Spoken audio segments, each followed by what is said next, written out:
How you doing, ladies and gentlemen? I'm your host, Xander, where we're talking about this, that, and everything in between. And as we try to get some guys tiptoeing in here from Twitch and Twitter, we got Twitch coming up here. It looks like, hold on. I think they want us to grab. There we go.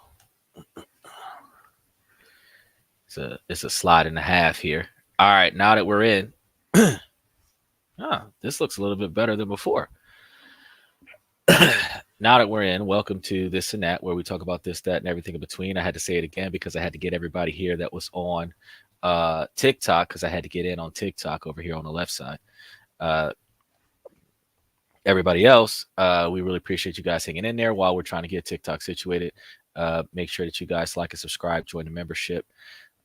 There's a link here for those of you that want to get into the show, like we had our CPA in the show yesterday.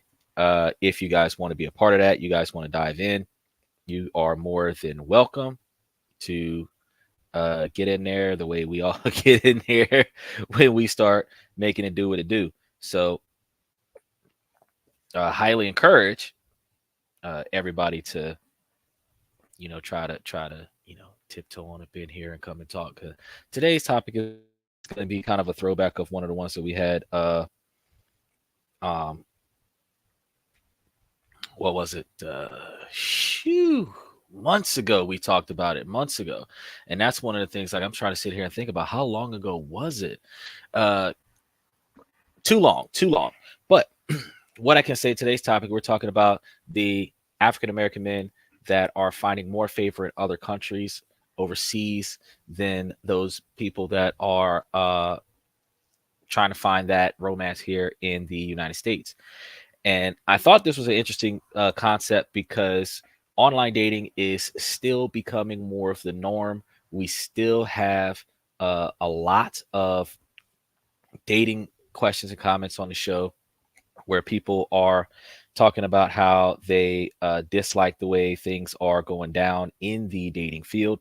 So I say, well, hey, we got to deal with what we got to deal with when it comes to that, because ghosting is easier to do online when there's no accountability online. So the way that you treat people online, or the way that you don't acknowledge or recognize people online where mutual respect, if they were seen in person, is less common than the mutual respect that you would see from somebody in real time. So you get less, like, for example, if somebody sends you, if somebody sends you a message on a social media app, you look at the message. If you don't really care about the message, or if you don't really have strong feelings for or against the message, you might ignore it.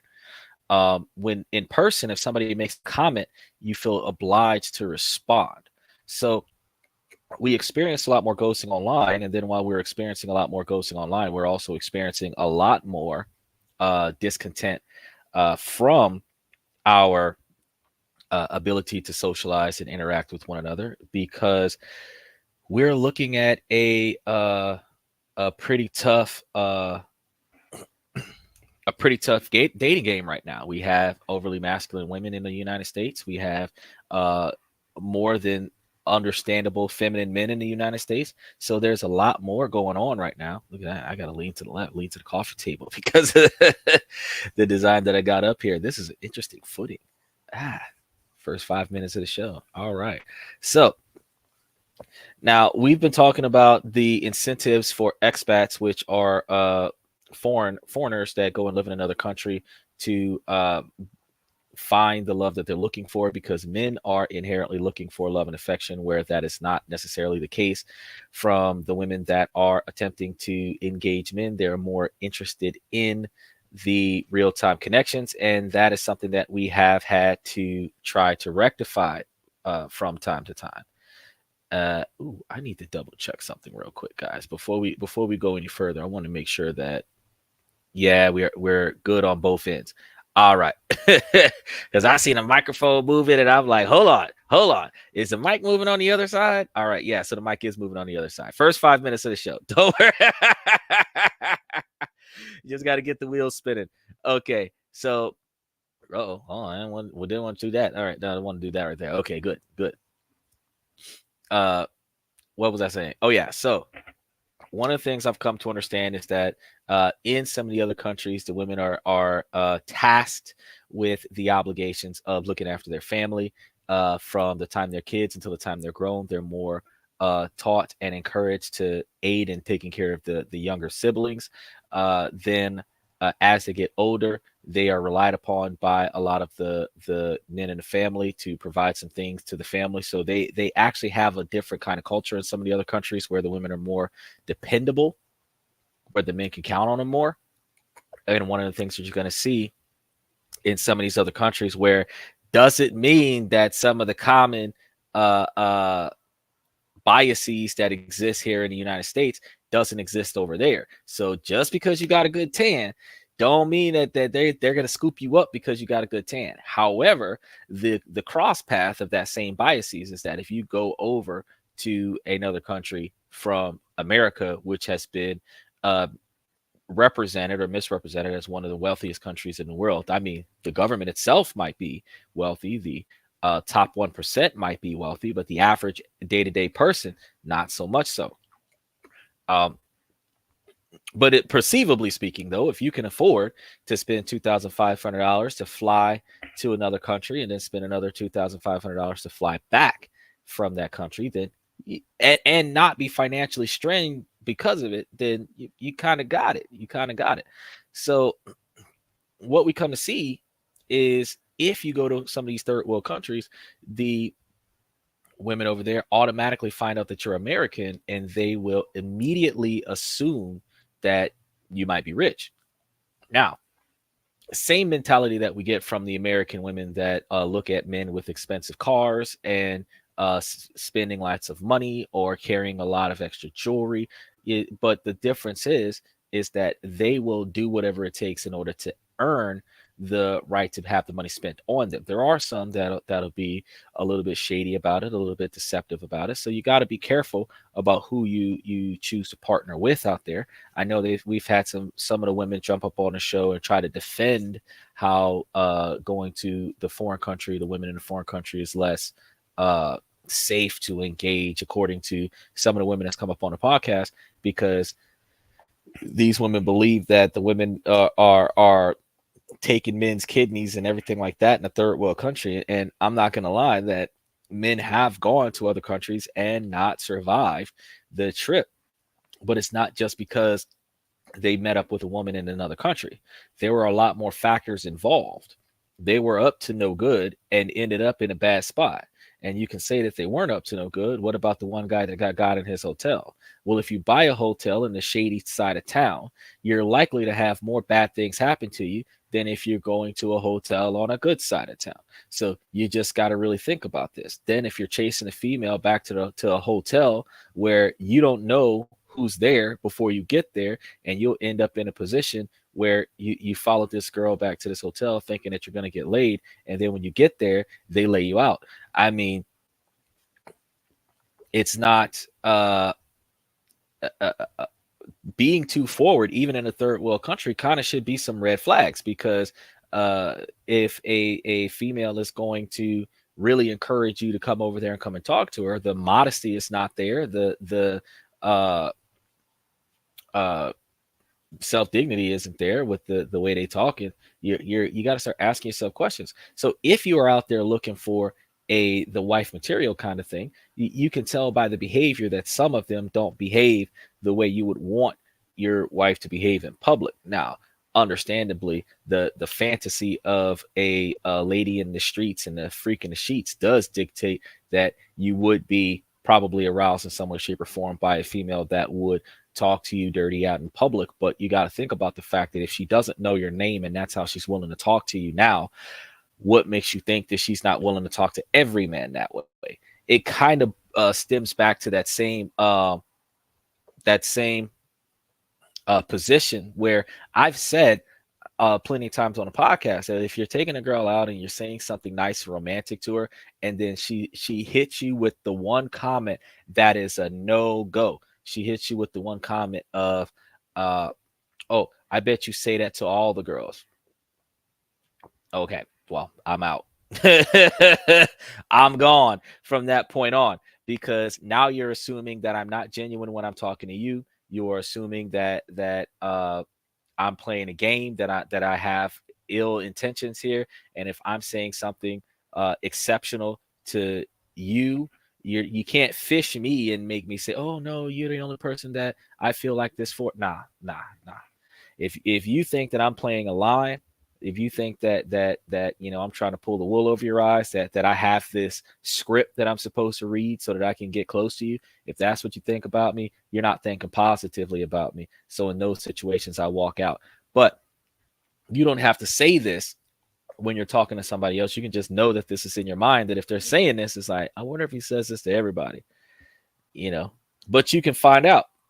How do you find out? Like the more you communicate with this individual, the more you can determine if what they're saying is a plus or minus in comparison to your agenda. Now, when it comes down to the men going and finding the women in foreign countries, now, yeah, they're going to be after you for the financial stability. They're going to be after you for the ability to be taken care of.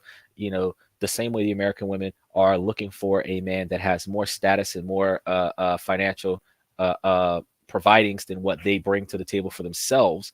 They don't bring any of that to the table for the men, but they bring it to the table for themselves, and they want to see how much more they can get from the man. And it's a ridiculous concept, because in a negotiation, because you got to treat relationships like business nowadays. And Joe on the CPA from yesterday was talking the same thing. He's like, you got a very business standpoint, the business mindset that's actually trickling over into your relationship lifestyle. And I'm like, yeah, I do because it does. And the reason being is because if you come from a business mindset, you're not able to think from the emotional standpoint, where you are just following the lust of the person. Your logic dictates that if you're in this situation and you're in it for the long haul, you're looking for somebody that's going to be in it with you for the long haul, then you're trying your best to put yourself in a position where the person that is going to be there with you for the long haul is going to be a positive influence on your success. And when I say a positive influence on your success, you're not trying to get a woman that's going to help you build a house with you. But if you're running things, you want somebody that's going to help you run things, where you can be off. You got two things need to be done at the same. Y'all can take one thing and the other one can take the other thing. That's what you're looking for with a partner.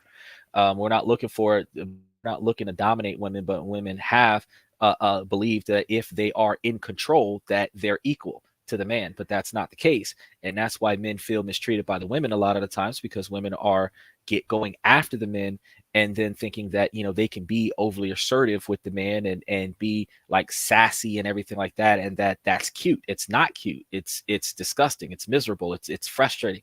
And that's why men will go to another country and they will be able to pick up women that will do what you want them to do. And women say, I've heard a lot of women say on not only on this show, but on a couple of other podcasts, where they were talk about how the men are going to get women that are easier. No, we're just getting some that are more cooperative. The men are going to get women that are less educated. These women got 2-3 degrees, speak 5 languages. They're saying that we're going to get women in another country because the women in the other countries are easily manipulatable. We can groom them better. But you use grooming like we're some type of I don't know, suspect in a crime, where we're trying to take advantage of the girl's goodies. But you got to understand that anytime you want a leader to lead you, doesn't matter if you're a man or a woman, anytime you want a leader to lead you, you want a mentor to mentor you, you want somebody who has more knowledge than you to provide more knowledge than you to you. You want that person to groom you. You want that person to teach you everything that they know. But the difference is that instead of a man teaching you how to live your life the way you feel like it, with no concern for the people around you, a man will teach you how to live your life with respect to the partner that you want to live a happy life with, so that you won't have any conflict with that partner. Now, that requires you to listen to somebody else, because it's just like a boss in a business that puts out a suggestion box for the employees, so that the employees can say what makes them happy and what makes them unsatisfied, so that the boss can make changes in the company to satisfy the workers. We had on the show a couple of weeks ago where Lollipop and L Beast was here, and they were talking about how the relationships between, not the relationships, just men and women in general, are not equal to one another, and the in a way they're not, because there's way more expectations on men than what there are on women.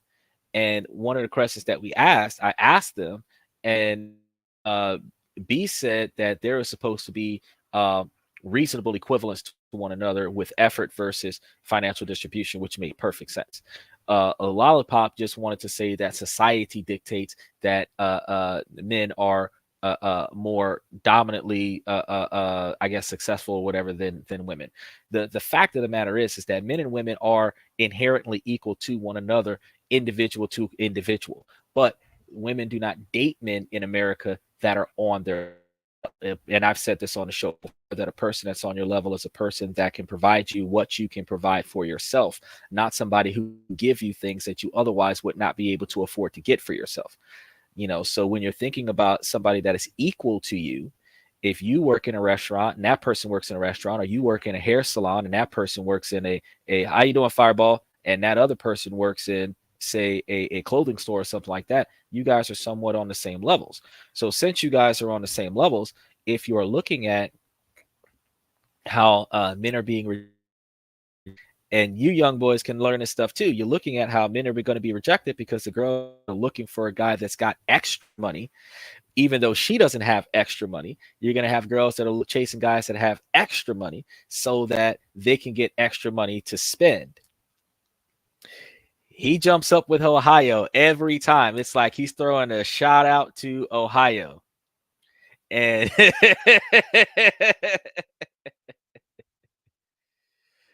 and I remember dad jumped on the podcast with Skippity Toilet the other day. His shirt should be on the show. Actually, I know it aired on Twitter earlier today, and it should be airing on YouTube later this week. So your dad's been on the podcast quite a few times. So we've got a nice good crowd coming in here. But we're talking about getting out there to another country and finding girls that treat the guys as poorly as the guys get treated here in America. What? Yes. You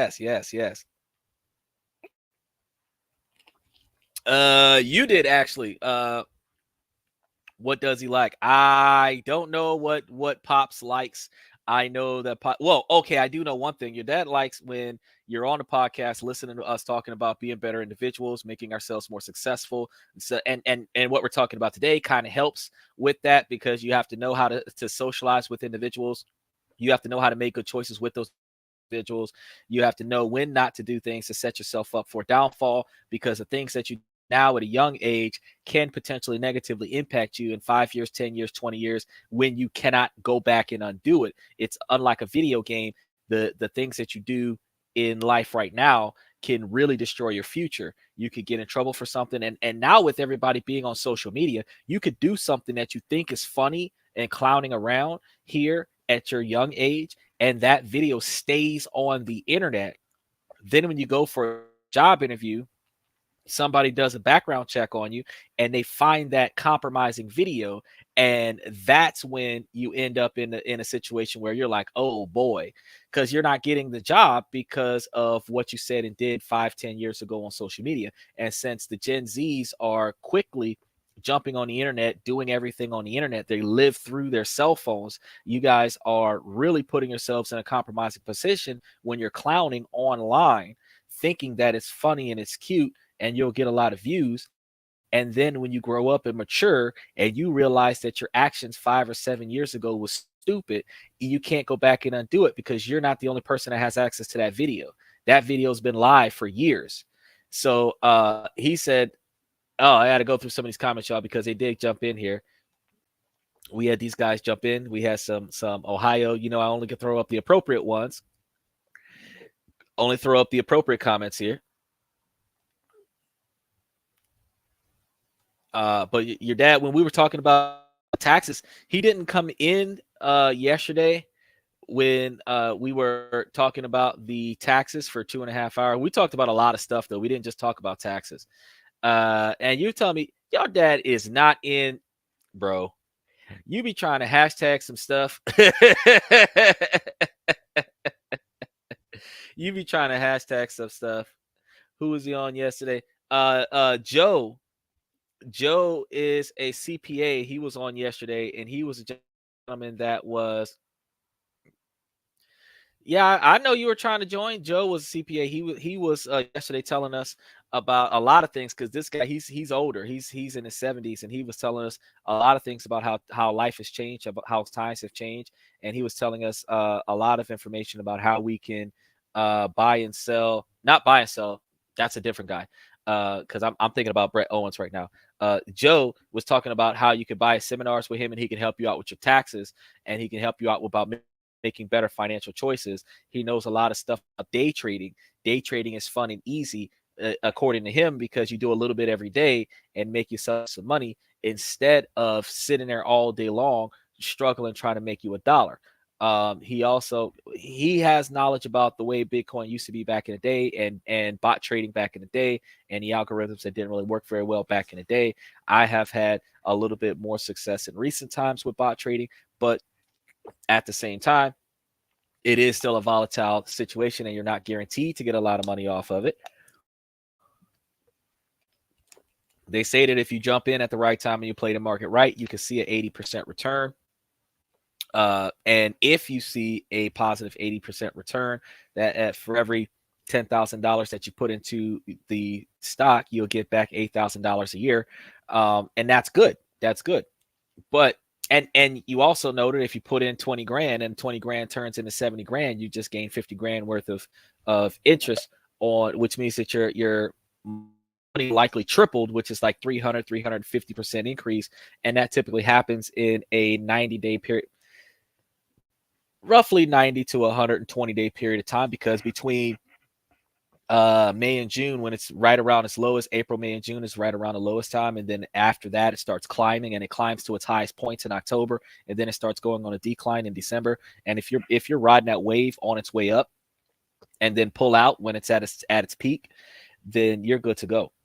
You're good to go. Then you can hold all your assets until the end of the decline, and then put all your money back in, and go back up and do it all over again. And then you don't have to worry about the loss in the dip. If you ride the wave when it's a bullish market on its way up, and you notice that it peaked at 73, if you pulled out at 70, if you pulled out at 69, if you pulled out back when you knew that it capped out at 65, and you pull out at 66, 67, and you just says, you know what, I'm done, and you sell off all your Bitcoin and hold on to it, and then wait until it tanks in like March, back when it's at its lowest point, and you buy back in, then you would be able to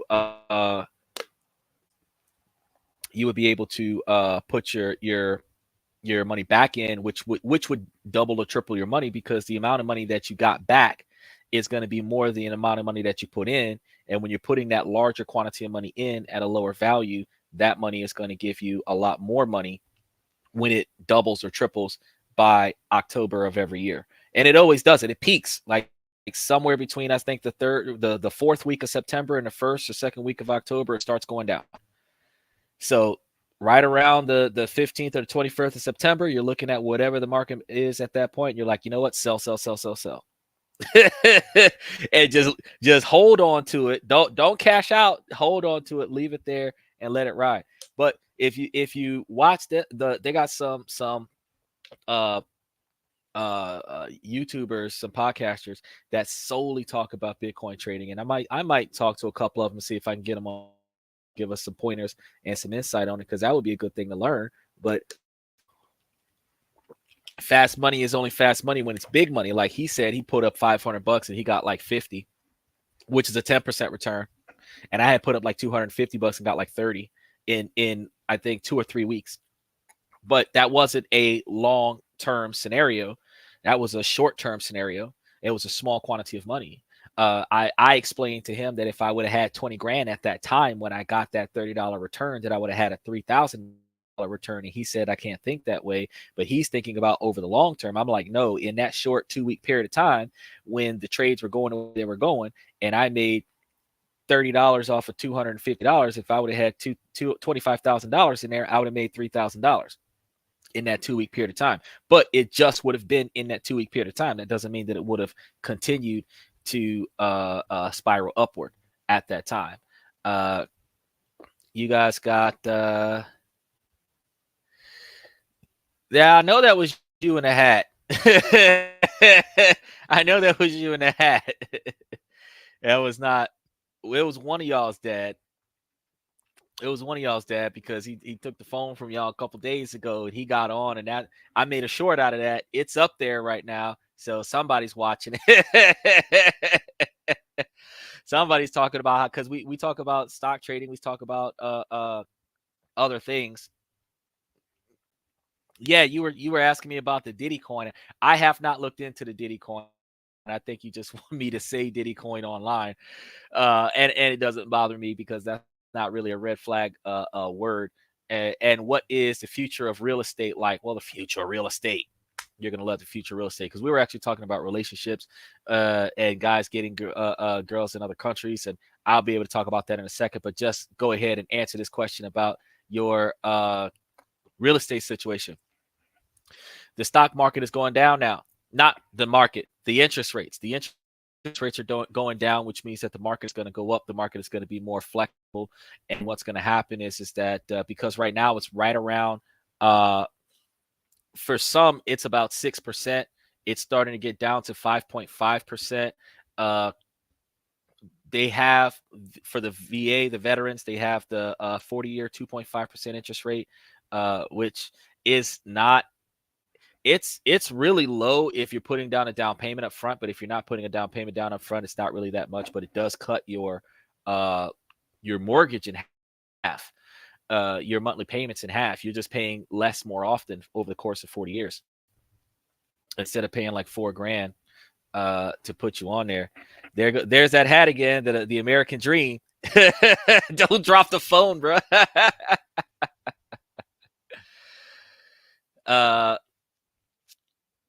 So as the stock market goes down a little bit, what you're going to see is you're going to see you're going to see more people buying houses, because they're going to have less criteria to get the houses. And as I'll see your streams every day. Yeah, so somebody's going to see the streams every day. That's a pretty nifty shirt you got there, buddy. And then he says, my dad just took me, was going to join right now. Well, when I see him and he jumps in, then I throw him in. I see you in the ceiling. I don't see him. So, it is what it is. So meanwhile, back to our relationship topic, because we talk about this, that, and everything in between. We're gonna tiptoe back over to the relationship topic. We're talking about the guys getting the girls overseas, and guys get girls overseas because the girls are gonna love it, because when some of the guys, because not all the guys are saints, but the guys that are good guys that go overseas, they're overly affectionate, they're compassionate, because they're looking for a long-term partner. They're looking for somebody that's going to give them the lifestyle that they want to live and treat them nice, be good to them. The women in America could just want stuff. So you're not going to get as much from some of the women in America as you would get from a larger quantity of women in a different country. Because especially when you think about the dating market, look at this though. Look at the making the, yeah, I saw that. And I was sitting there asking myself, at least his dad didn't get him a "you missed again" shirt. So, and had you had the "you missed again" shirt, I would have been like, what? Junior's not supposed to have that. And why is that a Biden Harris shirt though? He had one of those.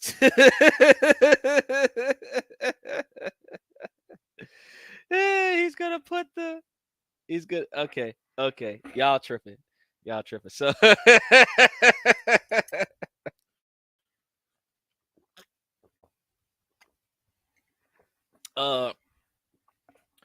What I was saying was, the women are liking the men being more affectionate. The women are liking the men that are treating them right. And then you have to think about the dating market. Oh, I got to comment again. He says he has one that says,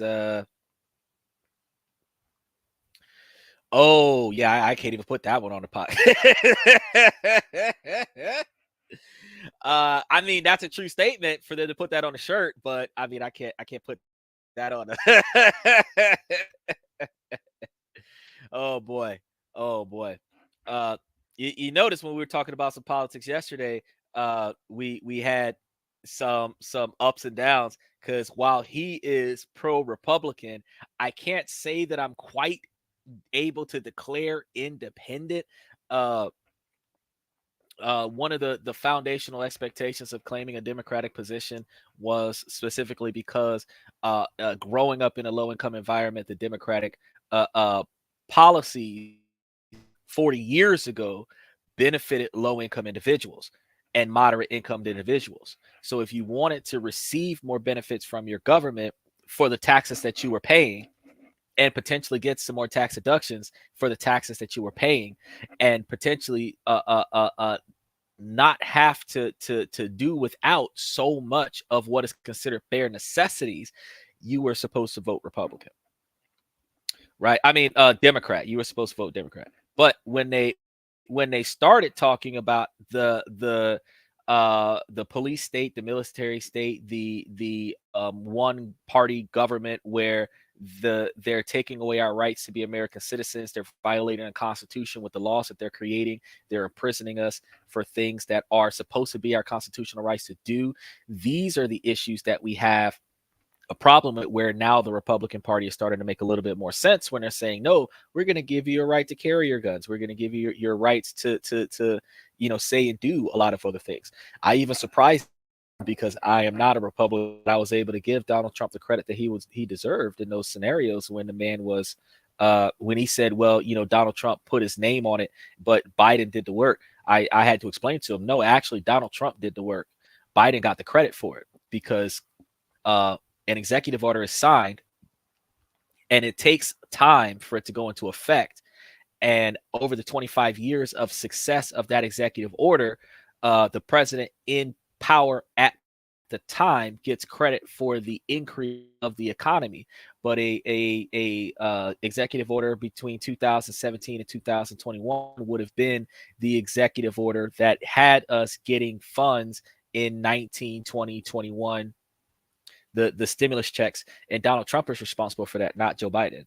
So Joe Biden just kept the party going, So and so I'm not even going to say that I'm a pro Republican, but I am going to say that as a figurehead, if there's a 25-year executive order and you're only going to be in this chair for 4 years, you are probably not going to make that big of an impact right now.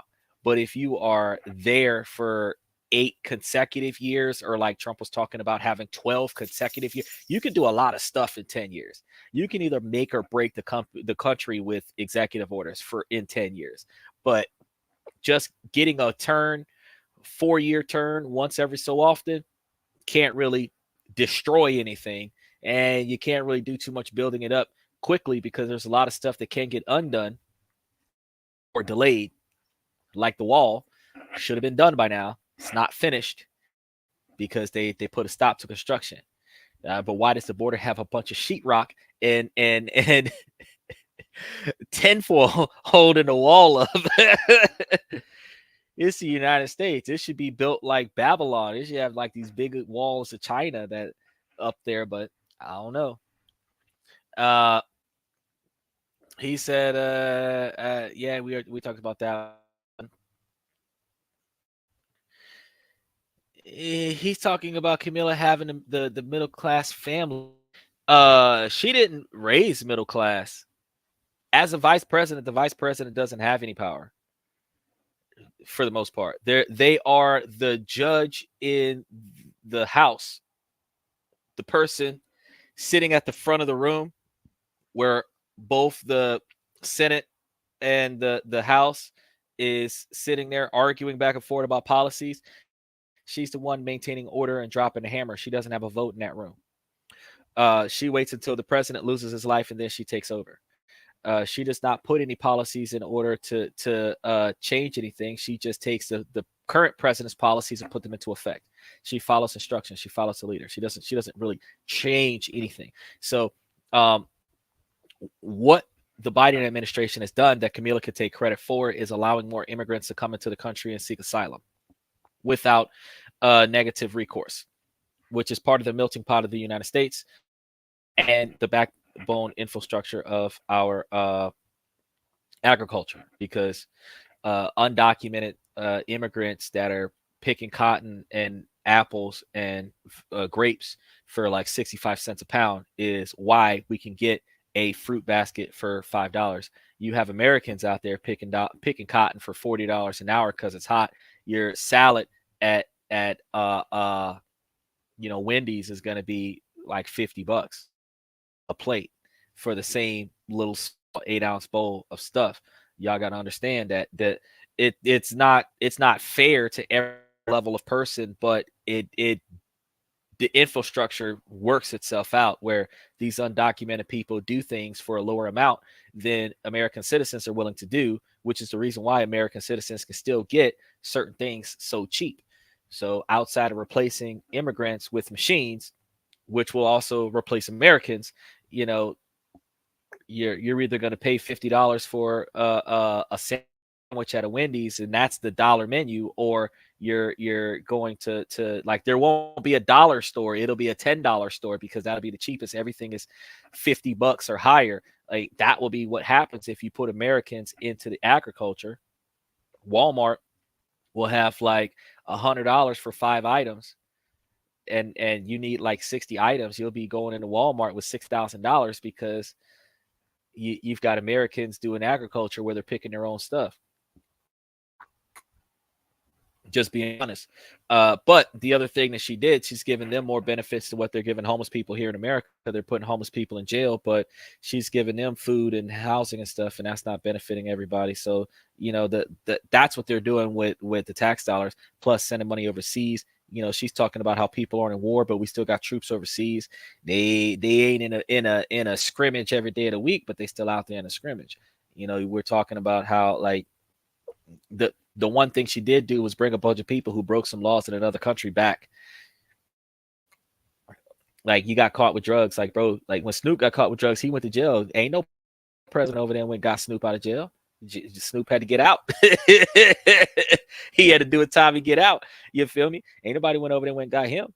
He got put in jail for breaking the law. It's against the law. You got to know what kind of laws. You got to know what the laws are in the country that you're going to, and however you plan on carrying yourself in that country, you have to do that in the utmost respect in that country, so that you do not have to worry about negative drawback in that country. We have some civilians here in America that have this freedom to do whatever you want mentality, that upbringing that we have here, and then we take that behavior to another country, and our entitlement of, you can't tell me what to do because I'm an American, it does not work there, because American laws do not protect you in another country.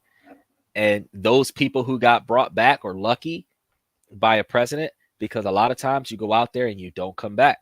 So you got to be careful with what's going on. Chief, so no, she didn't do anything for the middle class. Actually, what you're looking at, you're losing your middle class in our current economy, and that's one of the reasons why the 2-tier tax bracket makes more sense, because you have the upper class that's going to be taxed at 30%, and you have the lower class that's going to be taxed at 15%, and everybody that's not making 168,000 is lower class. There is no middle class. There is no middle class. So think about that real quick. If the tier system, the 20%, the 25%, the 30%, 35%, that was when there was a class system. They did away with that. When you went up to a different tax bracket, when you went from a $30,000 a year income to a $50,000 a year income, you went to a different tax bracket. And that's why there was a tax bracket level. If you were making like 10%, 15%, because you were making under 40,000, you started making 40,000, you went up to 22. You went over 45, 55,000, you went up to 24, you started getting closer to 60,000. You went up to like 25 because those were different tax brackets. You had the poverty level, you had the lower class, you had the lower middle class, you had the middle class, you had the upper middle class, you had the upper class. That was the different percentages up until this most recent couple years, where now they're looking at, you have the lower class getting 15% and the upper class getting 30%. So how did Camilla save the middle class if you only have two classes now, the rich and the not rich? Okay. But the rich are smart enough to put everything into C corporations, and the rich get deductions. So while the rich is getting deductions, and deductions allows them to not have to pay taxes. So if you owe $2 million worth of taxes and you're taxed at 30%, but your C corporation is capped at 20%, and you have a 30% overhead, you have 70% profits, pay taxes. So they're actually not paying taxes. The 15% of the Americans that are making less than, well, not the 15%, the 99% of Americans that are being taxed at 15% that do not get the tax breaks, and they're making less than $168,000 a year, 15% of their income will be covering the rest of America. That's the difference. That's not gonna and the guy he was talking about yesterday, Joe was talking about yesterday, he's like, it's gonna save the people some money. In a way, yes, and in a way, no. In a way, yeah, you're not going to get taxed as much on your paycheck, so you're not going to have as large of a tax return when tax season rolls around, but you're not going to get any deductions. So the likelihood that you're going to get a tax refund is going to be less. So yeah, they're taking less money out of your check every month throughout the year, but they're also not giving you as much of your refund back either. So are you really like benefiting a lot?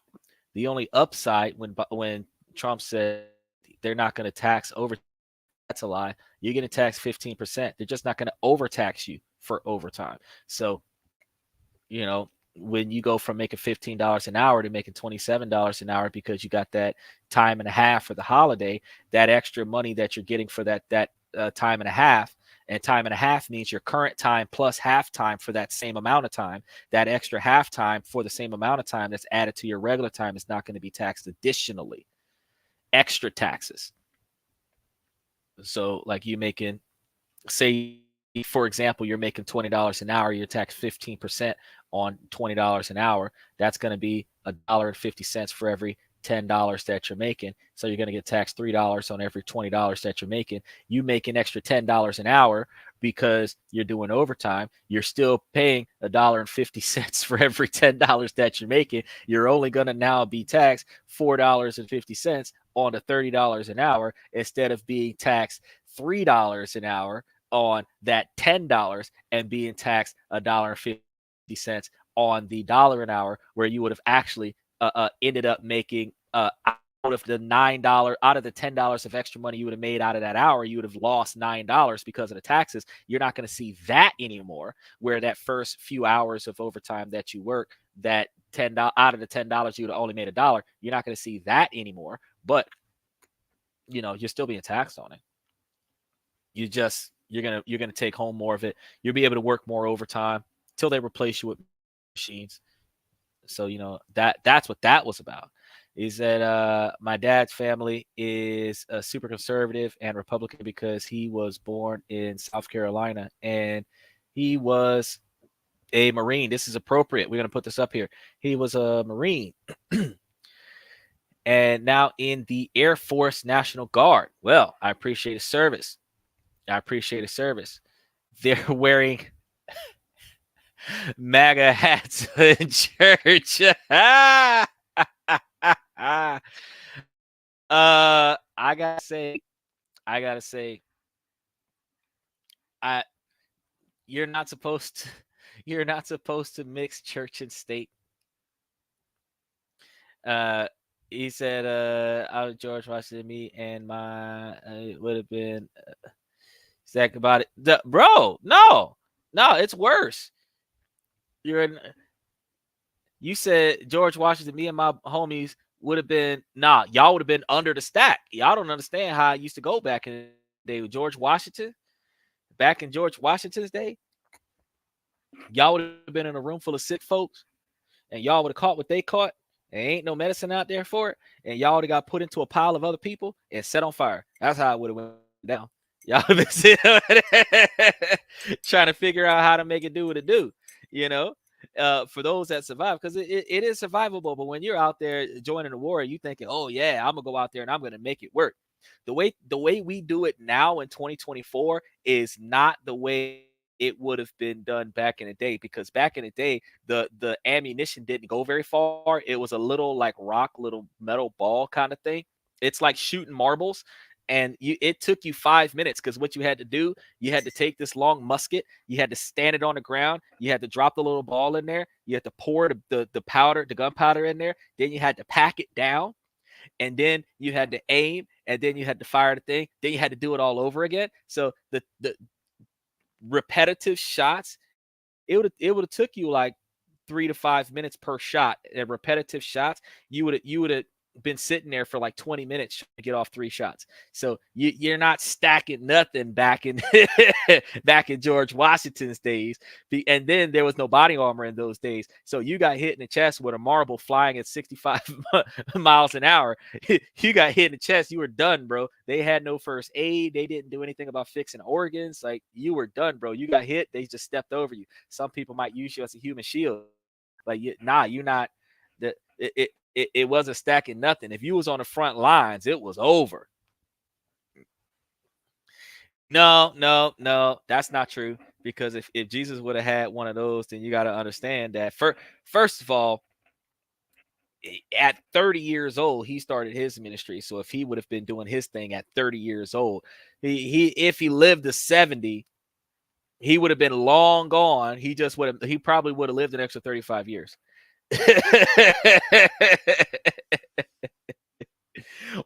Well, I mean, if he would have been born in today's age and would have been alive today, then yeah, he would have been able to run that route. But he would have survived an extra 35 years if he would have had one of those when they made him walk through the streets carrying a large pole. Yeah, he would have lived he definitely would have lived a longer, and he would have got Judas on his way out too. I'm pretty sure of that.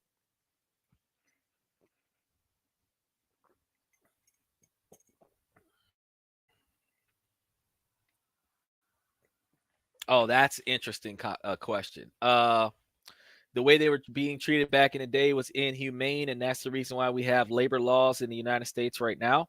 So if you can imagine, if there's a law that says that you can't be treated that way in any location at any point in time, then that means that somebody was once being treated that way, or worse than that. And it was so common that they had to make a law to say cut that out because it was wrong. Think about, you guys are young. There are still 19 or 20 states that allow corporal punishment in the schools. Okay. Now, what that means is that when you're defiant and disrespectful in the school, you can get a whooping from the teacher, right? Now, y'all are not down for that. Most of y'all don't even get whoopings at home, but y'all not down for that. But think about it, that it's a law. It's legal for you to catch whoopings. Pass. Now, there are some states that say that that's wrong now. That's been outlawed.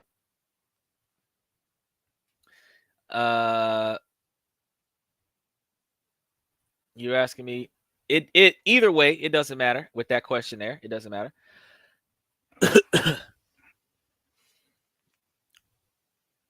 Yeah. My father was in the army, and I'm a army brat, and I can tell you right now that he was very strict, but his strictness led to me being as strict as I am, which led me to be more cooperative with my society. So the decisions that I make, while some people don't agree with my decisions, I don't expect them to agree with my decisions. I expect them to follow my instructions. And I mean, some people are going to find that to be insulting and disrespectful, but if I'm standing on the laws that I have to follow, and I'm expecting the people around me to be held equivalently accountable for the same laws that I have to follow, if I tell you that the law dictates that you're supposed to do exactly what I'm doing and you don't do that, yeah, me and you aren't going to get along very well if you're not willing to comply with the laws. So then I give you a choice. It's like, well, you can roll with me and you can obey the law, or you can do your own thing and not obey the law. But you're not going to roll with me and not obey the law at the same time, because I'm not getting in trouble for your actions. That's how I see it. Do I agree with no?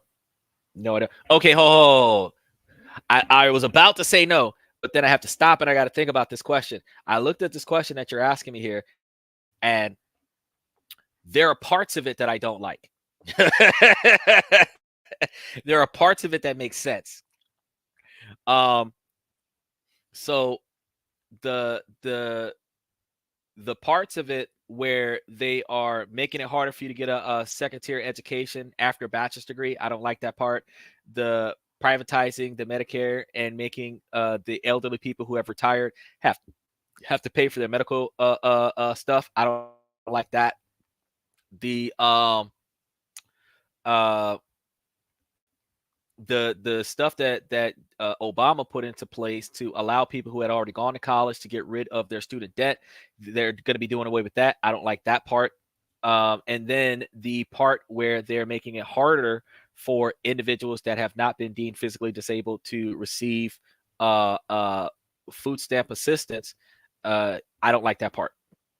Now, everything else that they said in that project, if you read the 950 pages with public record, everything else they said in there, I'm all for it. Now, I could say that I don't like the way they did the tax thing, but I mean, I've got a C corporation, an LLC, and I've got so I don't care. It's not going to bother me. I'm either going to file under the C corporation or the LLC, one of the two. I'm going to be good. I'm not going to have to worry about anything. But when it comes down to those people who don't have that already, you're probably going to have a hard thing to deal with.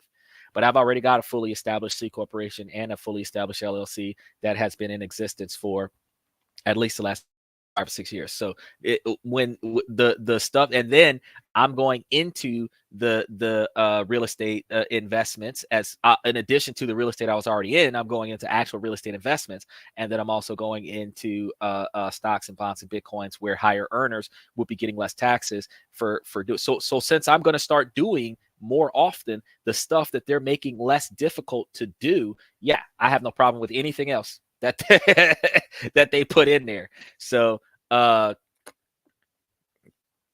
bitcoins is a lot of joining a group. Let's go to the other one. You said if I got call from this random dude, I think he said he name was like okay or something like that, and he said he would like to give me. No, that's not true. If I join this group called nope. I don't care how much Bitcoin you offer me. I'm not joining no group that is on a watch list. Not doing it. Not doing it. I'm not affiliating with somebody who has. I'm not accepting money from somebody who has a bank account that is being watched by Interpol. I'm not doing it. I'm not doing it. CIA, FBI is paying attention to this person. I'm not doing it. Matter of fact, they got some folks that they're being watched, and I'm like, ooh, I don't want to mess with them either. They're being watched, and I need to cut that out. They got some people. Matter of fact, now that I think about it, they got some people's names who are being watched, and I need to make sure that they're not in my metadata, so that I can make sure that I'm still getting traffic. Yeah, he said also he would give 10 and give him. Nah, that sounds like a scam. No, that's not true. That is not true. No, that's not true. If you get in trouble for doing something that you got no business doing, you cannot bail yourself out. Somebody else has to bail you out. So just think about that real quick. No matter how much money you have when you get incarcerated, you still have to give your property to somebody else so that somebody else can bail you out, because you are going to be somebody else's responsibility until you go to court for whatever you got arrested for. So you cannot bail yourself out. You can appoint somebody to bail you out. Or if you go to your hearing, and in America, they give you a 72-hour hearing. So 3 days after you go to jail, you go to a judge, sometimes sooner than that. And then a judge determines whether or not you're allowed to have bail if you haven't already gotten out on bail. And in that scenario, the judge will determine if you are allowed to be released on your own recognizance, which means you will be responsible for yourself, not somebody else being responsible for returning you. But until that happens, you have to pay to get yourself out. You have to put up somebody else has to pay to get you out. You can't get yourself out. What do I think happens to the U.S. economy? Nothing. Absolutely nothing. Because the U.S. economy is not. U.S. dollar is backed on faith. It's not impacted by gold. So since it's not being backed by gold, the change of hands of gold is not going to change the value of U.S. dollars. So that's how that's going to work.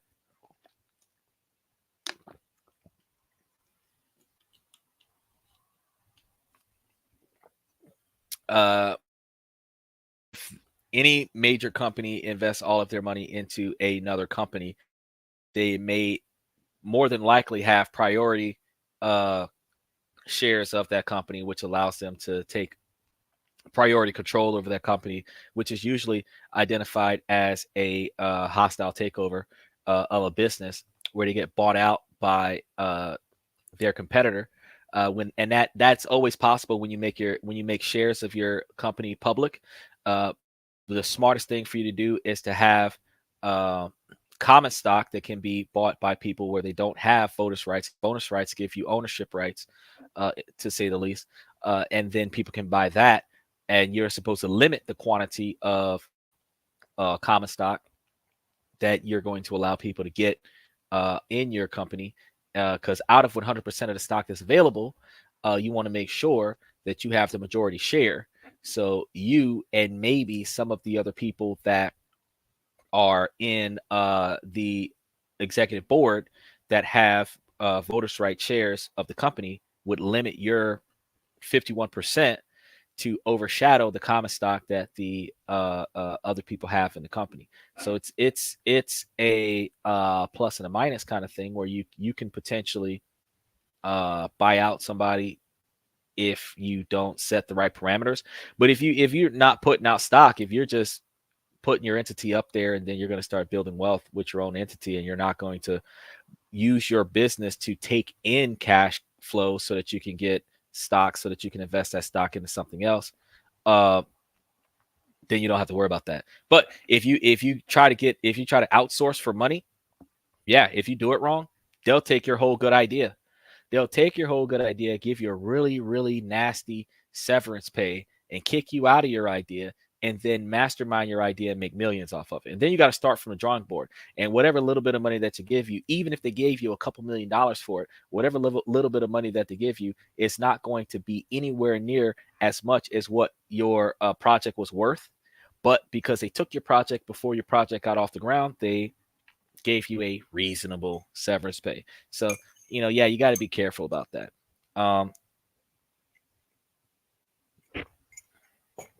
Okay, so the other two inappropriate comments. Back to our relationship discussion. We were sitting over here talking about getting those couples overseas. Folks is flying overseas to go and find the people that are going to be more cooperative and more compliant to their agendas. And one of the things is, and you boys will be able to notice this, because even in your current high schools and middle schools and colleges, you notice it when you go and talk to girls, they're disrespectful.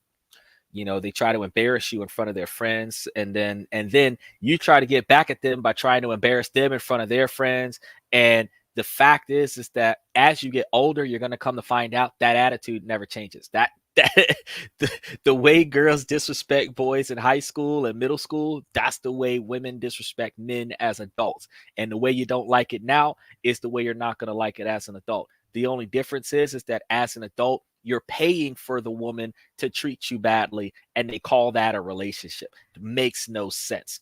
Now, men are looking for women that are going to respect them. Like if you had a girl crush, like a girl that was crushing on you, like she'll carry your books, she'll do stuff for you, she'll bring you lunch or something like that. She'll try to hold your backpack and wear your jacket, and nobody can talk to her because she's like, nope, I'm already taken, kind of thing. You don't find that very often, but that's the kind of girl that guys are looking for.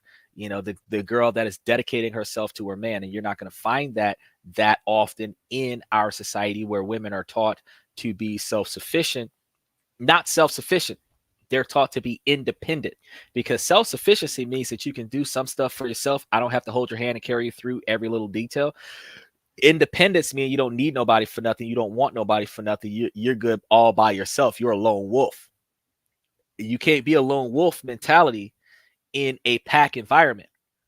And that's the issue that we have with the women that are in America that are trying to be lone wolves, and then they want to marry a guy, still be the lone wolf, but get the benefits of being part of the pack. It doesn't work. And then what they try to do to fix it is try to be the leader of the pack and receive all the benefits of the pack. You can't be taken care of by the pack and be the boss of the pack at the same time. You can't get paid by the company and and run the company at the same time when the company's not your company. It doesn't work that way. He said, what if you find affection anywhere, people have no problem with that. You stick with it, and you try to make it work.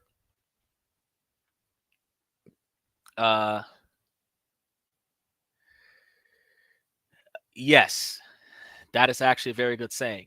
The alpha lone wolf leader of the pack, not the beta wolf. But there is a little bit of a difference between the alpha lone wolf with a female versus the alpha lone wolf of a male, because males are lone wolves because they cannot find a pack that supports their agenda.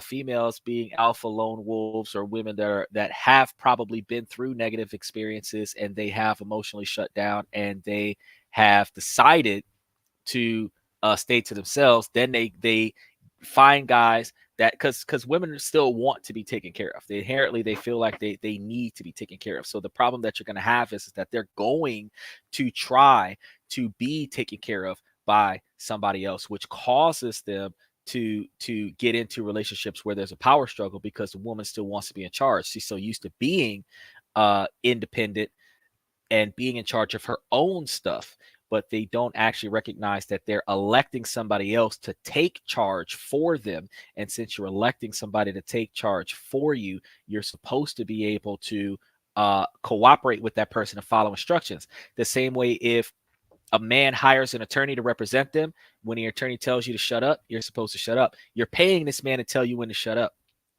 Even if you don't agree with him, when your attorney tells you to shut up, you shut up.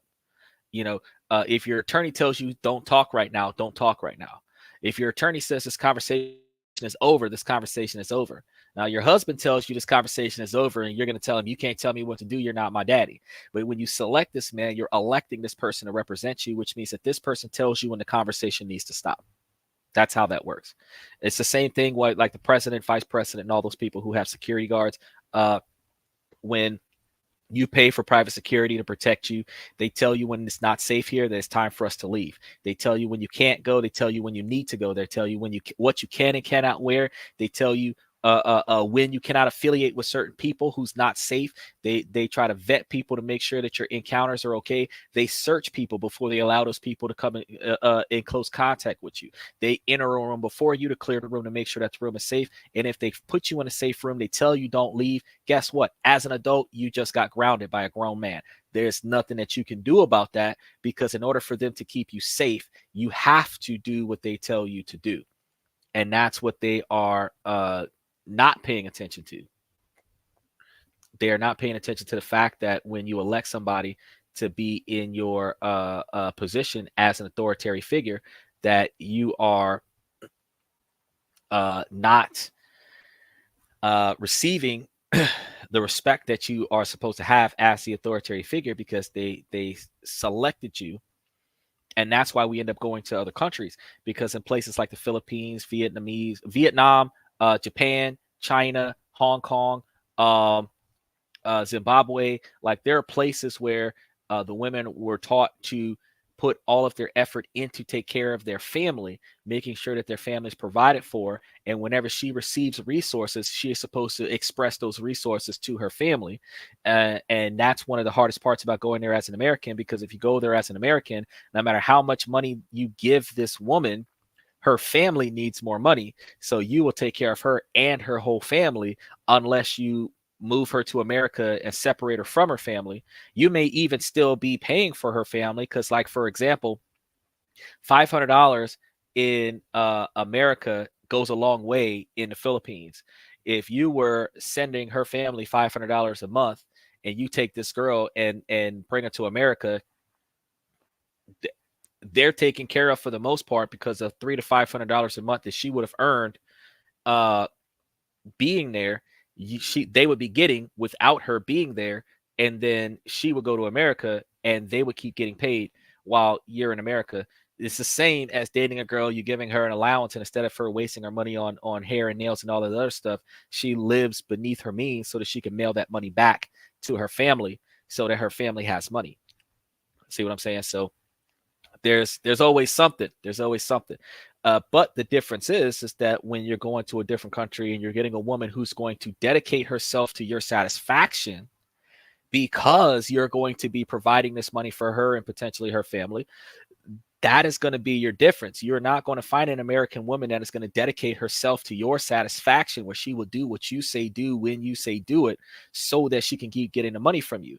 Instead, the women will try to get as much money as they can from you, hold out as much as they can from you, and then they will either give you a little something to get you to give them more, or they will turn around and try to give you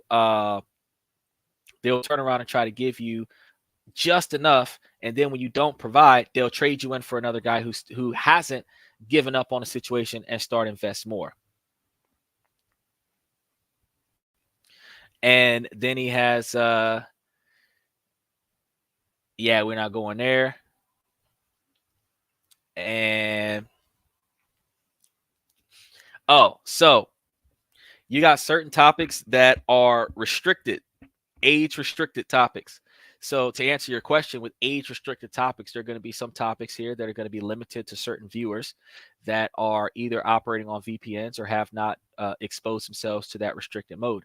Those individuals that come to the podcast, including the time of night that we have. Also, we have a few people that are popping in and out here that are coming into the green room, and those people end up on the screen. And the number count is not always consistent. There's definitely a decent quantity that come to the podcast on a regular basis, but not a lot of the times do they show up on the live because of the time of night that we air the live. But we do have a pretty decent quantity of people that come to the live. We're looking at about a 15% or 20% viewership rating on the topics that we have. But we also got to make sure that, like I said before, after you and I were talking about the previous topic about the 10 Bitcoins, that individuals that are perceivably in that watch list style scenario, I would have to go back and check my metadata to make sure that I am not tagging any individuals that might be providing the algorithm a negative impression of my podcast. So that would actually change the flow of traffic on the podcast. So just learning some things about, because this is all about advertisement. So it really requires, then you have certain topics that we talk about, certain topics that are on the borderline of user-friendly content violations. Those things that are on the borderline sometimes don't readily get shown to everyone, and because it doesn't get readily shown to everyone, it ends up starting to lose a little bit of traffic across the podcast, but it ends up picking back up later. I also have to deal with the fact that right now we have the news happening right now, because you got your 9 o'clock news happening right now, or 10 o'clock news in some places. You have the election going on right now. We've got football season right now, where one of the games would have been wrapping up just a little bit ago. And we also have, those of you that watch wrestling, WWE, we have wrestling going on right now. So there's a lot of major channels that have joined YouTube, and the channels with the larger fan base, get the top 3% gets the largest quantity of the 2.6 million viewers that YouTube has. So that means the rest of us have to share whoever's not watching that. So that tends to change the way the podcast does business until the podcast starts getting a larger quantity of viewership. Typically, you're expecting to see, no matter what level the podcast has, you're typically expecting to see about 2% of that number appear on any regular viewing. So if you're looking at a small podcast like this one that's got almost 20,000, you're looking at 2% would be somewhere close to 400, something to that effect. But that's over a period of time. That's not in one sitting. So that's going to be a difference in viewership. So you see a lot of the views on the podcast right now are getting a couple hundred views a day, a few hundred views a day, every day off of each one of the videos. And then we're cycling through a lot of the videos because a lot of the old videos when Mr. Pibbs used to guest star on the show are being taken down, and we're speeding through a lot more newer videos, a lot more updated videos, which is going to change the dynamic of the podcast and actually improve traffic on the podcast. So that's one of the reasons why you're looking at a difference between size over quantity. But you would also be glad to know that because there isn't a surplus here, your comments aren't being ignored. So because there's too many comments flowing through. Could you imagine trying to get a word in edgewise if there were 40 people putting in comments on the topic and you're asking questions off topic? That would really kind of throw your ability to get a response into a loop. You're asking me about him. He's one of those people on the list that needs to be he who shall not be named.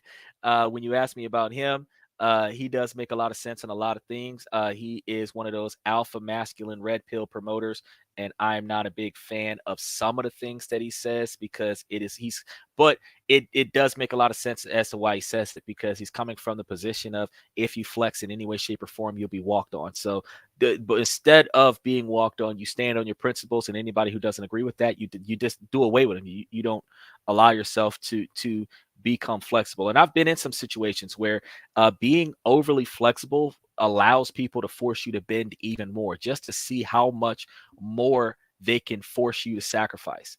They don't cooperate with you when you're flexible.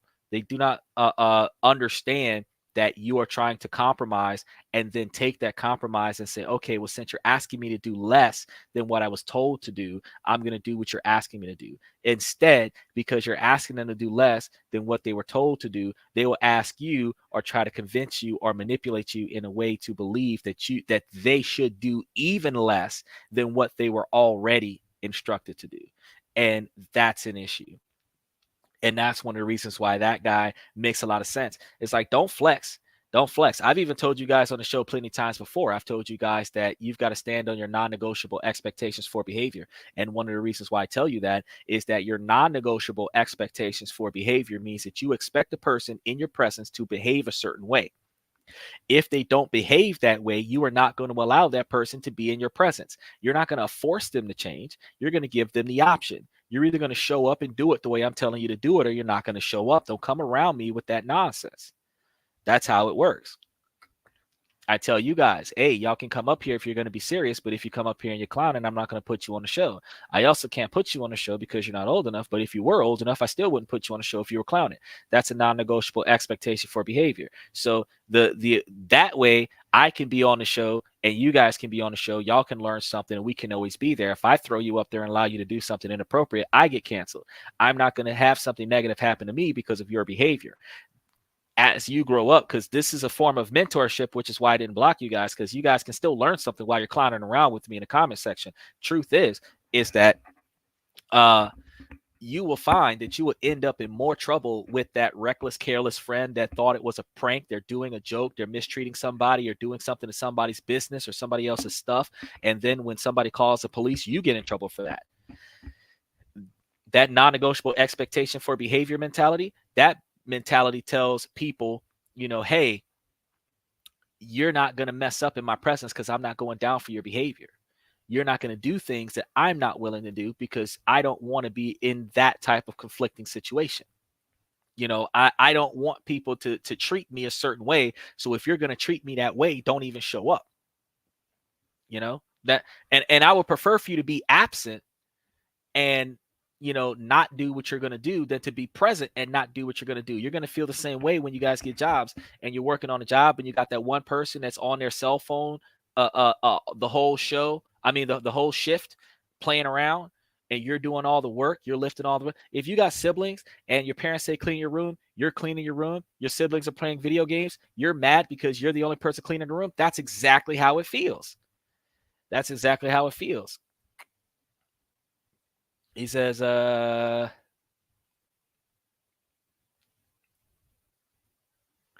would you rather watch a...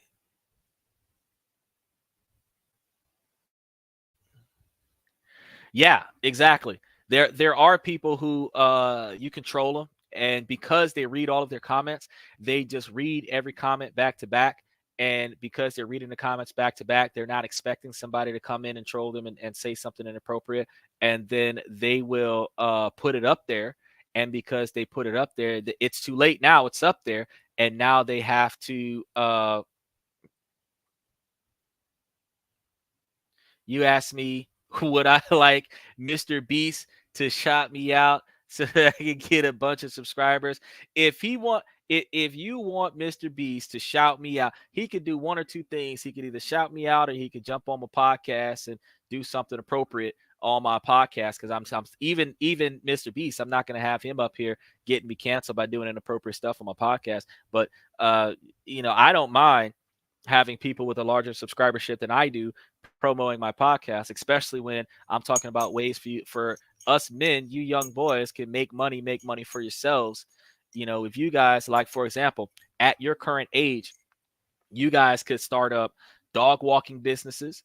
You guys can do lawn care businesses where you get your dad can get your lawnmower for like 200, 300 bucks. You could take his old lawnmower out of the garage and go out there and cut your neighbor's yard for 20 bucks a lawn and do like 10 yards and make $200 in one day, and then give your dad back his lawnmower, go buy your own lawnmower, and then you can ride around with your lawnmower strapped to the back of your bicycle, and you can cut other people's grass in other neighborhoods. You guys could literally be making money at your age. You understand? You could charge somebody $50 after you cut the grass to pick up all the tree branches and rake the leaves and stuff in the yard, and turn yourself into a lawn care business at your age, where you could buy your own first car by the time you're in like 9th or 10th grade, 11th grade. By the time you're a senior year of high school, you own your own car. You would have your own driver's license. You know that they give you a driver's license faster if you bought your own car already. Just trying to tell you, like, y'all. So Bricko Mode wants a shout out. So I can do that right there. Bricko Mode wants a shout out. That's appropriate. I can get you that. So see, so you sell cars because your dad had a tire shop. You take the leftovers, clean them, and sell them to KLS Classified on Facebook Marketplace. You can do that. You could take used tires, because people do that all the time. And really and truly, you can sell used tires for $20 to $30 a tire. And some places are selling them for $50 to $60 a tire, used tires, depending on how much tread is on the tires. So you could definitely you could do a whole business off of taking used tires and selling them to other people. And what tire companies do when they're selling tires, they have a overhead that they have to pay for, right? And they will resell used tires in bulk to a used tire company and offset their losses, because there's a disposal fee, because you gotta throw those into a waste place. So if a tire company that's selling new tires takes used tires off of your car, they will sell those used tires to a used tire company, and that will offset their overhead for waste disposal. And then a used tire company will sell those used tires to people who can't afford new tires, and people who can't afford new tires have less tread, less traction, higher gas mileage because tires with low tread cost more emissions in order to operate the same vehicle. Causes more performance requirements for the same vehicle, which requires you to do more maintenance on a vehicle. But at least you got some decent tires on your car until you can afford to get better. Last week I took about 120 tires and went to the tire shop and gave all the tires to them in bulk, and they gave me. There you go. There you go. So you're making close to 10. You're not even making $10 a tire, but you're making close to $10 a tire. But you were able to take 120 tires. And 120 tires is pretty heavy, but you're able to take 120 tires. And as a kid, $1,000 is a lot of money. I can tell you, when I was 15, 16 years old, I used to work at a Waffle House overnight, and then I used to go to school in the morning, and I would get paid Sunday night, and I had like $2,000 in my pocket from the night before, and that was a 7-day paycheck. That wasn't like for the month. That was for this week. I just got paid on Sunday because I work from Monday to Sunday, get paid on Sunday, and then I go to work. Well, Sunday night, Monday morning. So I go to work or get off from work Monday morning, go to school with my paycheck in my pocket, and then I'm in my homeroom class. My teacher's mad at me because I'm sleeping in class, and I'm looking at my teacher. I had a Biggie Smalls moment, because when Biggie Smalls was talking to a teacher about how much money he made out on the street and how much money the teacher's making right now, and he compared how a garbage truck driver makes more money than a teacher does, and when the teacher said that he's not going to be nothing more than a garbage truck driver, he's still going to be successful. It's just not going to be as prestigious of a job, because garbage truck drivers make $160,000 a year, and you don't need a college degree for that. You just need to have a valid driver's license. But me working in a fast food restaurant, making $1,000, $2,000 a week, where I'm making, $4,000 to $6,000, $8,000 a month, I was able to sleep in my homeroom class, and my teacher tried to argue with me about it. And I'm like, bro, I made more money in the last 7 days than what you made this past month. How are you going to tell me that, I'm not doing it right? Like, this isn't even a class. This is homeroom. And you all know that homeroom is a class where they check attendance and go over homework. That's it. Are you here? Morning announcements, homework, and then go to your actual class. So in homeroom, I can take a 30-minute nap. I'm not interfering with class because you're not teaching nothing, and I'm not missing out on nothing because you're not teaching nothing. And I don't care about the morning announcements because the morning announcements don't affect me. So that 30 minutes that I can take a nap before my actual class so that I can be awake and coherent in my actual class, I think that I deserve that. So after we had that particular type of discussion, my teacher was like, well, you should spend more time at work. And I tell him, yeah, but the people that I work for tells me I should spend more time in school. So between you telling me to go to work and them telling me to go to school, I'm here from now until 2, and then I get to sleep for 4 hours, and then I got to go to work overnight, and then I get off from work and I come here. So I just got off from work where they're telling me to go to school, don't be late for school, and now I'm in school and you're telling me don't be late for work. Y'all need to make up y'all mind. But I ended up with 2 businesses and 3 degrees, so I listen to everybody. I went to school and went to work. He said you get the tires for free. Oh, that's even better because that's your dad's shop, so you get the tires for free, so you don't even have to pay for the tires. So the cost of buying the tires from somebody and then selling it to somebody else for you to make that $1,050 profit is even better, because you don't have an overhead.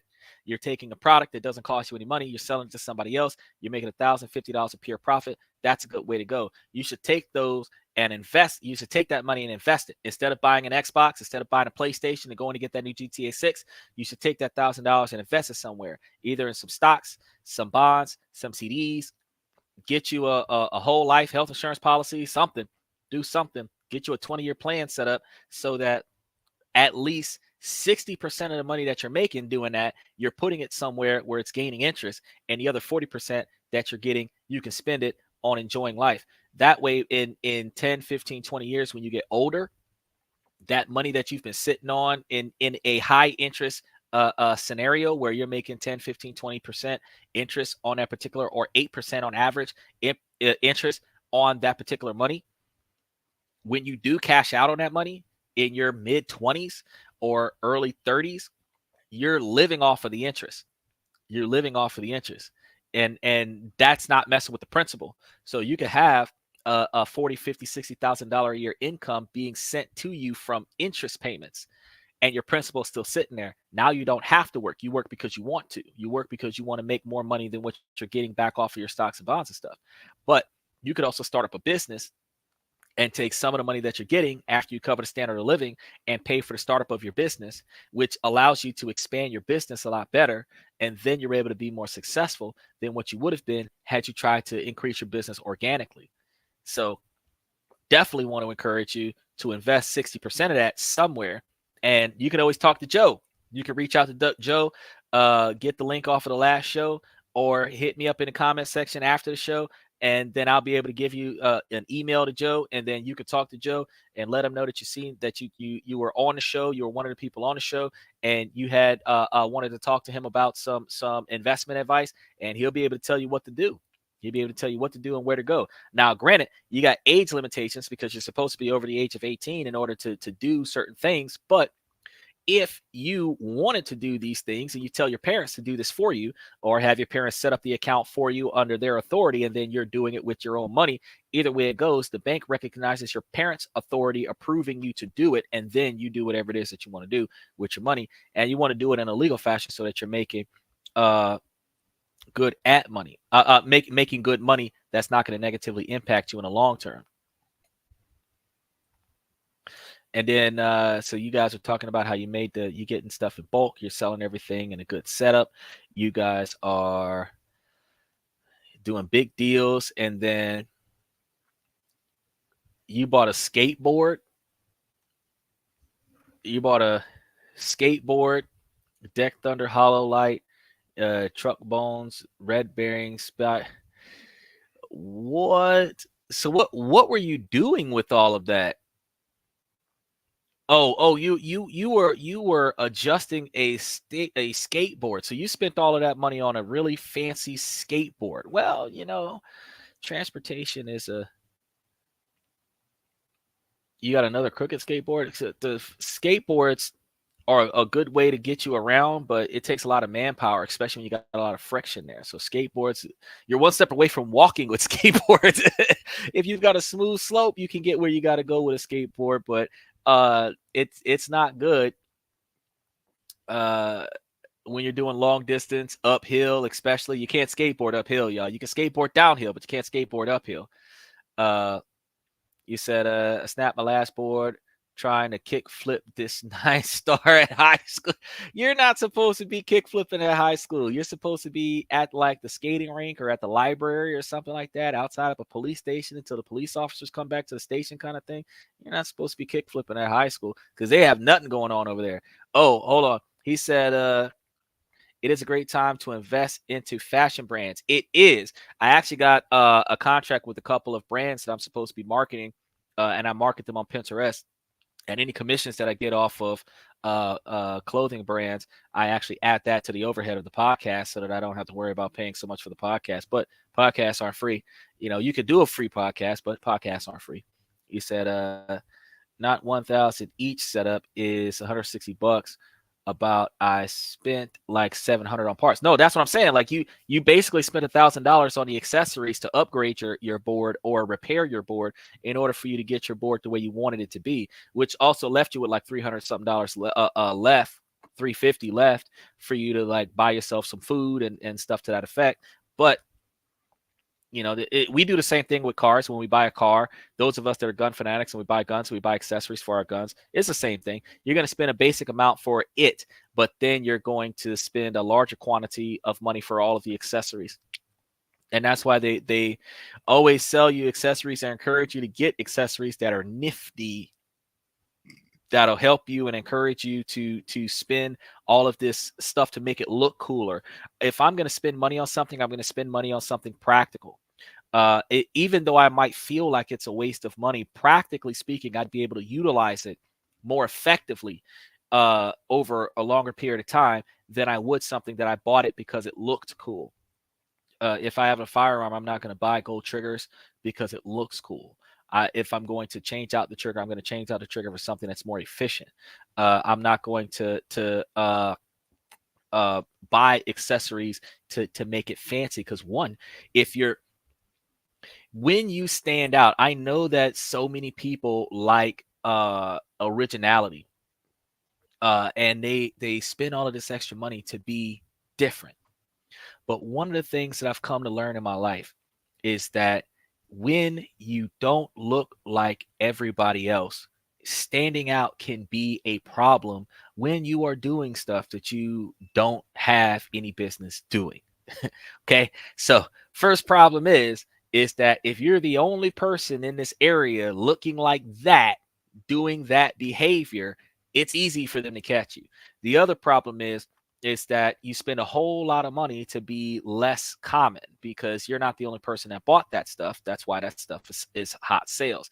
So now you're going to buy a certain setup that 200 or 300 other people have, and that unique setup is even worse than you doing something wrong and being the only person that looks like that in the area. What's worse is somebody else doing something wrong and you are one of 50 people that look like that in that area. So they're looking for somebody else and they're going to catch you because you fit the description. So I typically try to keep things stock. And the only time that I upgrade something is if I'm upgrading its performance. I never upgrade cosmetics. I only upgrade its performance. And the reason being is because if I upgrade for performance, the type of upgrades that I do are practical to me, which is not going to be practical to somebody that's 6'5", that's somebody that's 200 pounds, somebody that's got bigger hands than me, whatever. It's not going to be the same practicality. So, you know, that actually makes it more unique because while it is tactile and common looking, it is uniquely tuned to my expectations, which means that it's going to be effective for me. And even if it's not effective for somebody else, it'll be effective for me. And that's really what I want. So I encourage that when you're getting out there trying to make it do what it do. Let's see. You find like a gaps and stairs and set handrails. Yeah, but you can find gaps and break a leg. You can find a handrail and miss the bar, straddle the bar, and that hurts. That hurts. Uh, how many properties does it take to? There you go. That's a good question. How many properties does it take to rent to make $1 million a year? Well, you're looking at to get $1 million a year. You're looking at getting about I want to say 10 or 12. Well, if you're so it depends because just to make $1 million a year, not subtracting the cost of the overhead, it takes less money than it does take to get your overhead. When you're thinking about the fact that you might have a $5,000 to $10,000 a year overhead, in order for you to make $1 million a year, you would have to have $2 million of income coming in, where $1 million of it is going towards expenses. If you're doing 50% invested into your overhead, if you're doing 30 to 40% invested into your overhead, you're looking at trying to make $1.4 million a year in order for you to have a $1 million a year profit. And then you're going to divide that $1.4 million a year by 12 months, which means that you're going to be making a little over $120,000 or no, $100,000 a month, a little over $100,000 a month, probably 100 and yeah, maybe like 110,000 a month, something like that you would be making. So to make 100,000 or 110,000 a month, to get to the 1.2 to 1.4 million dollars, you would potentially have to be utilizing, depending on the value of your rent, anywhere between $1,000 a month for rent and $4,000 a month for rent, depending on the location. And it's per unit or per house. So if you get a single family house, and you're charging $2,000 a month for rent, in order for you to get to 100,000 at 2,000, you would have to have 50. Wouldn't it be like 50 houses? Because 2,000 times 50 would be 100,000. So you would have to have 50 houses. Now, you don't need necessarily 50 houses. You actually could have a lower overhead if you had one 50-unit apartment complex, a multifamily housing situation. So that's actually a better way to go. It's harder to find one individual piece of land that is got 50 units on it outside of hotels and stuff that's already pre-constructed, but you can find a few 4-unit or 8-unit what do they call those? They're like duplexes, fourplexes, quadruplexes, where they have like 4 units on the first floor and 4 units on the second floor of this building. And then they might have another building next door for sale that's got the same setup. You might have some that have like a strip where there's 5 units at the bottom and 5 units at the top, where it's 10 for this one property, and the property goes for like $1 million. But those 10 units can each pay $2,000 a month, which would total you a combination of $20,000 per month for that unit. But remember, you need about $100,000 to $120,000 a month in order to make your $1 million of profit. So you would have to have, at $20,000 a month, you'd have to have 5 of those units, 5 of those 10 unit complexes. So in order for you to really start making it 100,000 or more a month to make your $1 million a year profit, you're probably looking at finding a way to either have 50 10 unit locations, or 50 individual units, or something to that effect. You're really doing the math, but you're looking at having between 50 and 100 units, whether it's houses or apartments. You're looking at having between 50 and 100 units to get you $1 million a year profit after expenses and taxes.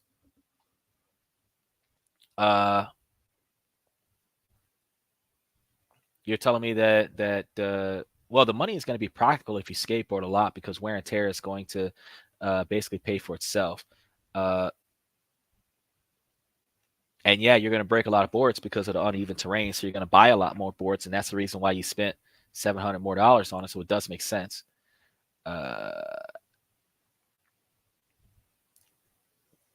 You got to skateboard for money, though. If you skateboard for money, you could turn you a profit, and then the skating will pay you to buy your equipment, and then you don't have to worry about how much money you're paying towards your skating.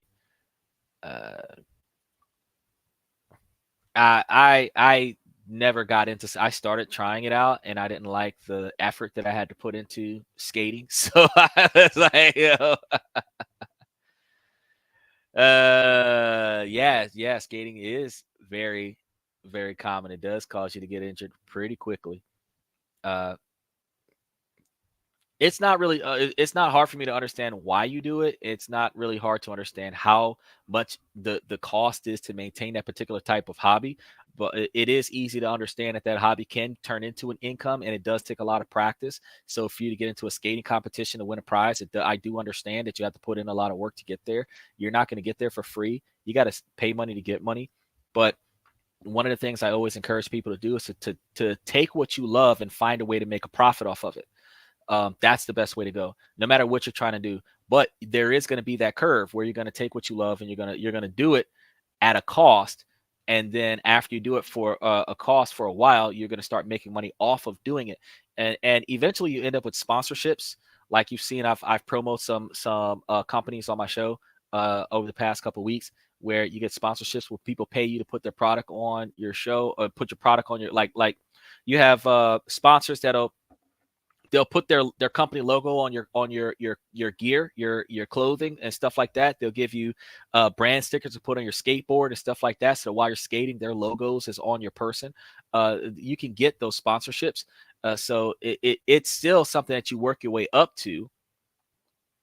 But you just got to make sure that whatever you're doing is more financially beneficial than it is costly, And you say, is buying and selling car parts a great way to make money? Buying car parts? No. Buying cars, stripping them down and selling them as car parts? Yes. Because you can buy one used car for $300 and you can sell each individual part for $300 or more a piece and make more money than what you paid to get the car. You can sell doors for $50 to $100 a piece. Catalytic converters are $150. The engine itself could be $1,500. If it's a really good engine, it could be $5,000, where you bought the car for $300. You can't really sell the frame. There's a VIN number attached to it, but you can take everything else off of the car of value and sell it individually and make way more money buying a car in one piece and then taking it apart and selling it. That's how salvage yards make their money. People junk their cars for $350 to $500. And then the salvage yard will put the car into an empty field, and then you pay to go into that empty field and take parts off of that car.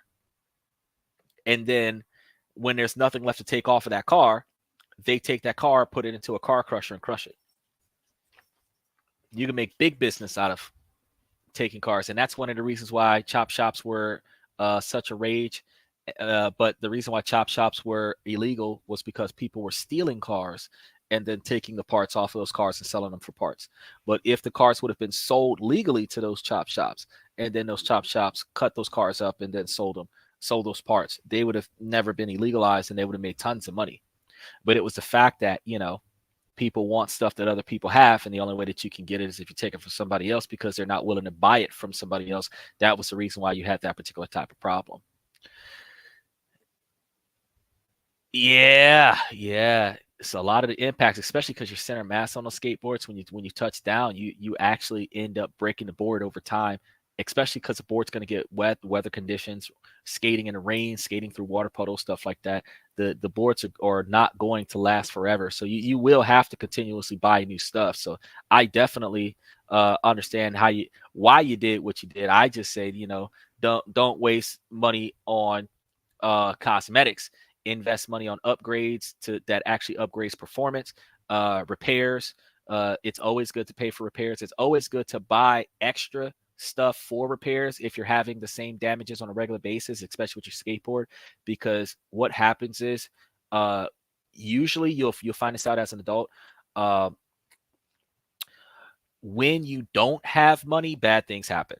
Okay. So that's why people get insurance. People get insurance because when the moment that you have the least amount of money in your pocket, the moment that you have the least amount of available capital to do something, that's when something messes up. And if it's under a warranty or if it's under an insurance premium, then you can contact that warranty policy or that insurance policy, and then they will pay out of pocket to fix your product for you. That way you don't have to go and borrow money from a friend or a family member or AmScott or something like that and fix whatever it is that broke.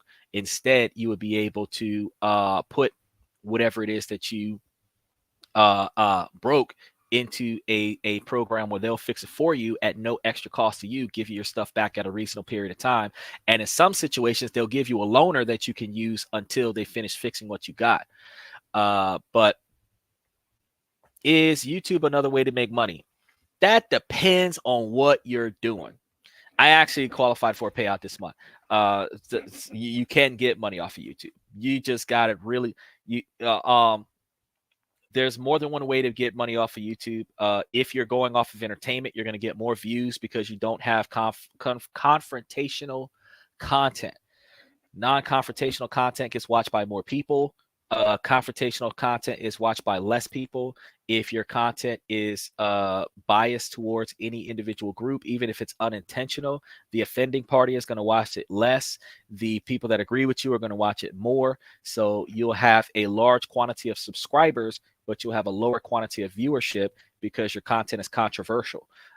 Sensitive topics, while they can be funded if you do it appropriately, YouTube does not fund sensitive topics that are negative or in any way, shape, or form hate speech towards sensitive topics, misleading information, or anything that's overly derogatory, even if it is in a educational fashion.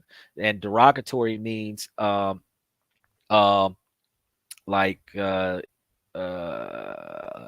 inappropriate body parts being exposed, excessive negative language being used, violence, careless behavior, crime, the promotion of crime, making fun of somebody else's catastrophes. Any of these things are YouTube is not going to be okay with, and they won't pay you for that. And they may even cancel you if you're doing too much of it. So you've got to be careful with what you do and how you do it when you're doing a live podcast. And then what you say on your YouTube channel can represent who you are as a person. So in life, when people who see what you have said are now interacting with you in person, they will have a different opinion of you if you say controversial things on the podcast and then you meet this person in person, because nobody's using their real name on this podcast. So nobody's got their real name in the comment section. I don't know who I'm talking to on a regular basis, But some of the people that may have watched me, the last 20, 30, 40 people that have come through in the last hour that have watched me will see what I've said. And then if I cross one of them in real time, they will know me from the podcast that they were watching, but I don't know who they are because it's not telling me who I'm talking to. And then the fact that you can watch the show after the show is aired, you can rewatch the show if you missed the show. So that means that I'm not able to know who saw the show after the show aired. So people who saw last week's show today, they heard it. They may have liked it or disliked it. Some people might agree with it. Some people don't. And the people who don't agree with it are going to look at me sideways and give me a bad attitude. And the people who did agree with it are for some reason going to be overly nice about it. But yes, you can make a decent quantity of money on YouTube. YouTube typically pays its content creators as little as 2 cents a view if you are doing a good job of getting traffic. So think about the small quantity of people that have come to the podcast today, according to your observations earlier in the show. You think about the fact that probably made a few dollars off of the number of people that have come through the show today, in addition to the branded content that I'm paid to show on the show before and after and during the show. So the branded content that I display puts out more money than the AdSense that is paying me for the podcast. So I'm still making a decent quantity of money. It's just not as much as I would prefer. You need to have over 1 million followers to start really making a decent paycheck off of it. You could probably make a good individualized like $2,000 to $5,000 a month paycheck off of 100,000 fans. But when you're dealing with like 20, 30, 40,000 fans, you're not rolling in the dough with a small podcast. But as you keep going, you will outlast those podcasts that give up and walk away from the fold, which leads you into a position where you pick up where everyone else left off. And if your content, you get to improve yourself, improve the quality of content, improve the topic selection that you have, and improve your advertising format.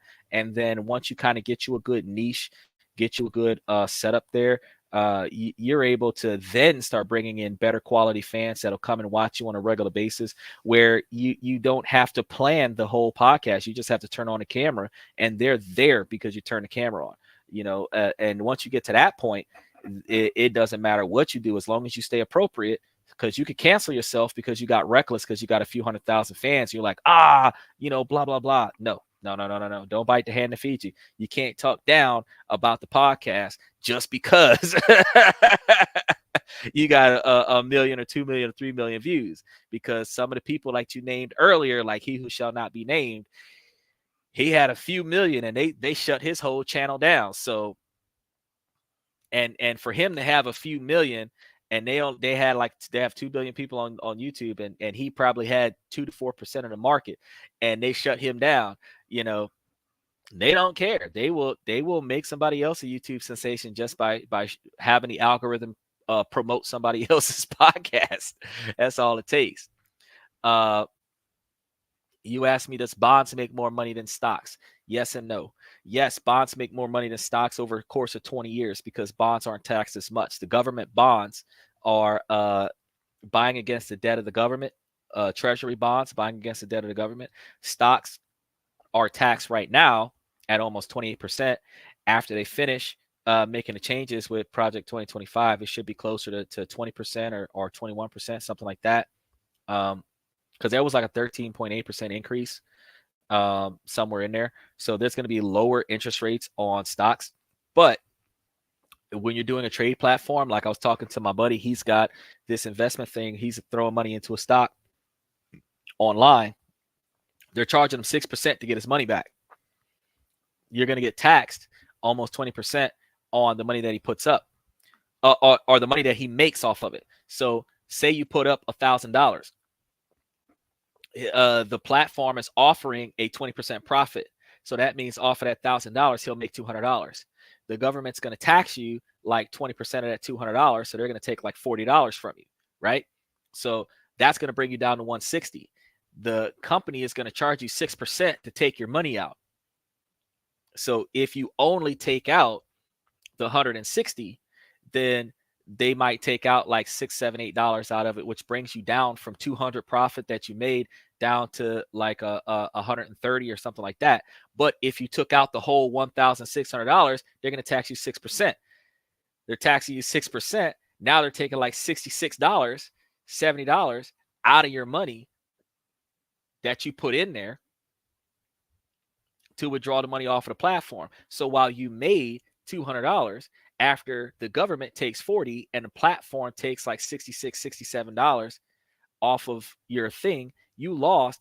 You only made 10%. You only made 10%, maybe 8 or 9% by the time it makes it to your bank account. Now, the funny thing is, though, is that with a bond, bonds are sometimes, depending on what they are, those bonds are at like 0.9%, almost 1%. They increase with inflation, this, that, and the third. So then your dividend payout is going to be a fixed amount. You'll be able to get that money. You don't have to worry about getting less because the market costs more or anything like that. Service fees go up. You don't have to worry about those service fees negatively impacting. And it is tax deferred in some situations. It's not exempt. It's deferred. There are some 20-year things that you do with the U.S. government that can be exempt after 20 years, but you're putting your money in there and you're leaving it there for 20 years. And it's 20 years from the day that you put that amount of money in there. So if you're putting money in there today, tomorrow, and the next day, the first amount of money that you put in is tax exempt first. The second amount of money that you put in is tax exempt second. And the third amount of money that you put in is tax exempt third. So if the first amount matures and you take out all of your money, the second and third amount still gets taxed. And that's what I was explaining to my buddy. I was like, bro, if they're gonna clear your money after the first 12 months and not charge you interest on withdrawals after the first 12 months, the money that you put in today, 12 months from now, that money you can take back out. But the money that you put in 30 days earlier, that money's still going to get taxed. So you're still going to end up paying 6% somewhere, no matter how long you do business with them. But that means that you're going to get taxed 6% on your withdrawal and 20% on your profit, which is roughly, I want to say 40 or 50% of your profit total. So out of the 200 that you made, you're bringing back 100 to 120, 110, something like that. And that's not good. It's good because you didn't have to work for it, but it's not good in a way because there's other ways that you could put your money in places where you can make more money in interest and not have to pay all that, not have to give up all of that. If you're doing the bonds are not going to charge you a withdrawal fee. They're going to charge you an early withdrawal fee, but if you let it mature and reach its amount, they're just going to give you the money. If you do tax liens, even though tax liens are highly volatile, if you do tax liens and they're paying the interest, you're going to get the whole interest. You're not going to have to pay 6% to get the check for the 18% interest that they give you. They're going to give you the 18% interest. You pay $1,000 on somebody's property, they give you the 18%. They're giving you $1,180 back. That's what you're getting, the whole thing. So there's other places that you can put your money, which can make your money make more money for you, and you actually get more of your money, your interest back with your principal. You're not taking a loss there. But if you understand that you're taking a loss there, you have to understand that the amount of money that you're trying to make versus the amount of money that you're putting up, your percentage of profit is recognized as less in your mentality and your understanding of how you're going to do business with this, because you're going to have to pay a ton to get a little. But if you leave it there, it'll be a little over a long period of time. And if you put enough up there over a long period of time, you can start generating enough revenue. And the only difference is that regardless of how you do it, if you're making back more money than what you're spending over time, then it's the cost of doing business. The difference is that you've got good business and bad business. Bad business is when you're putting up a shit ton of money and you're not getting much money in return. And good business is when you're putting up a reasonable quantity of money and getting a lot of money in return. So you want to try to find medium business or good business, not bad business. How do you keep making merch and take care of shipping? Well, I don't take care of shipping because the merch is coming to me. So the person that's making the merch is sending the stuff to me. And since they're sending the money to me, I can make money. I don't have to I don't have to worry about that. When I was doing drop shipping, it sucked because I have to find a person who manufactures it. I have to pay it from them. They got to ship it to me. Then I got to ship it to the place that's selling it. If you're using Amazon, you got to pay a cost to ship it to Amazon. Then you got to pay a cost for Amazon to ship it to somebody else. You're paying a cost to get it shipped to you from the manufacturer. So you're paying shipping 3 times before the customer gets it. And the cost for you to get it to the customer minus the cost that the customer makes off of it is your profit. So if you're looking at $10 an item to get it to yourself and $5 an item to get it to Amazon and another $5 an item to get it to the customer, you're spending $20 to get it to the customer. $25 if you include advertisement. So in order for you to make a profit off of this particular item, the cost of the item might be $7.99, but you're now charging like $35 for the item just to break even. So now it might cost you $7.99 to get the item, but you're now having to charge the customer like $40 for that $7.99 item so that you can make $5. And the difference between how much one person sells it versus how much another person sells it is the difference between the profit margin that person wants and the cost of the overhead. If you buy it in bulk, they might give you 40% off. You might have to buy 1,000 of them in order for you to get 40% off. But if you get 40% off, instead of you paying $7.99, you might be paying $4. So instead of you having to charge for 40, you might be able to charge for 35. They might waive shipping. So instead of you having to pay $10 an item to ship it over, you're now saving with the 40% off and the waiving of shipping. You might be saving $10 an item plus $3.50 an item or $3.99 an item. And now you're now only having to pay $14 plus the $5 of advertisement. It will put you at $18. So now instead of selling it at 40, you can sell it at 25.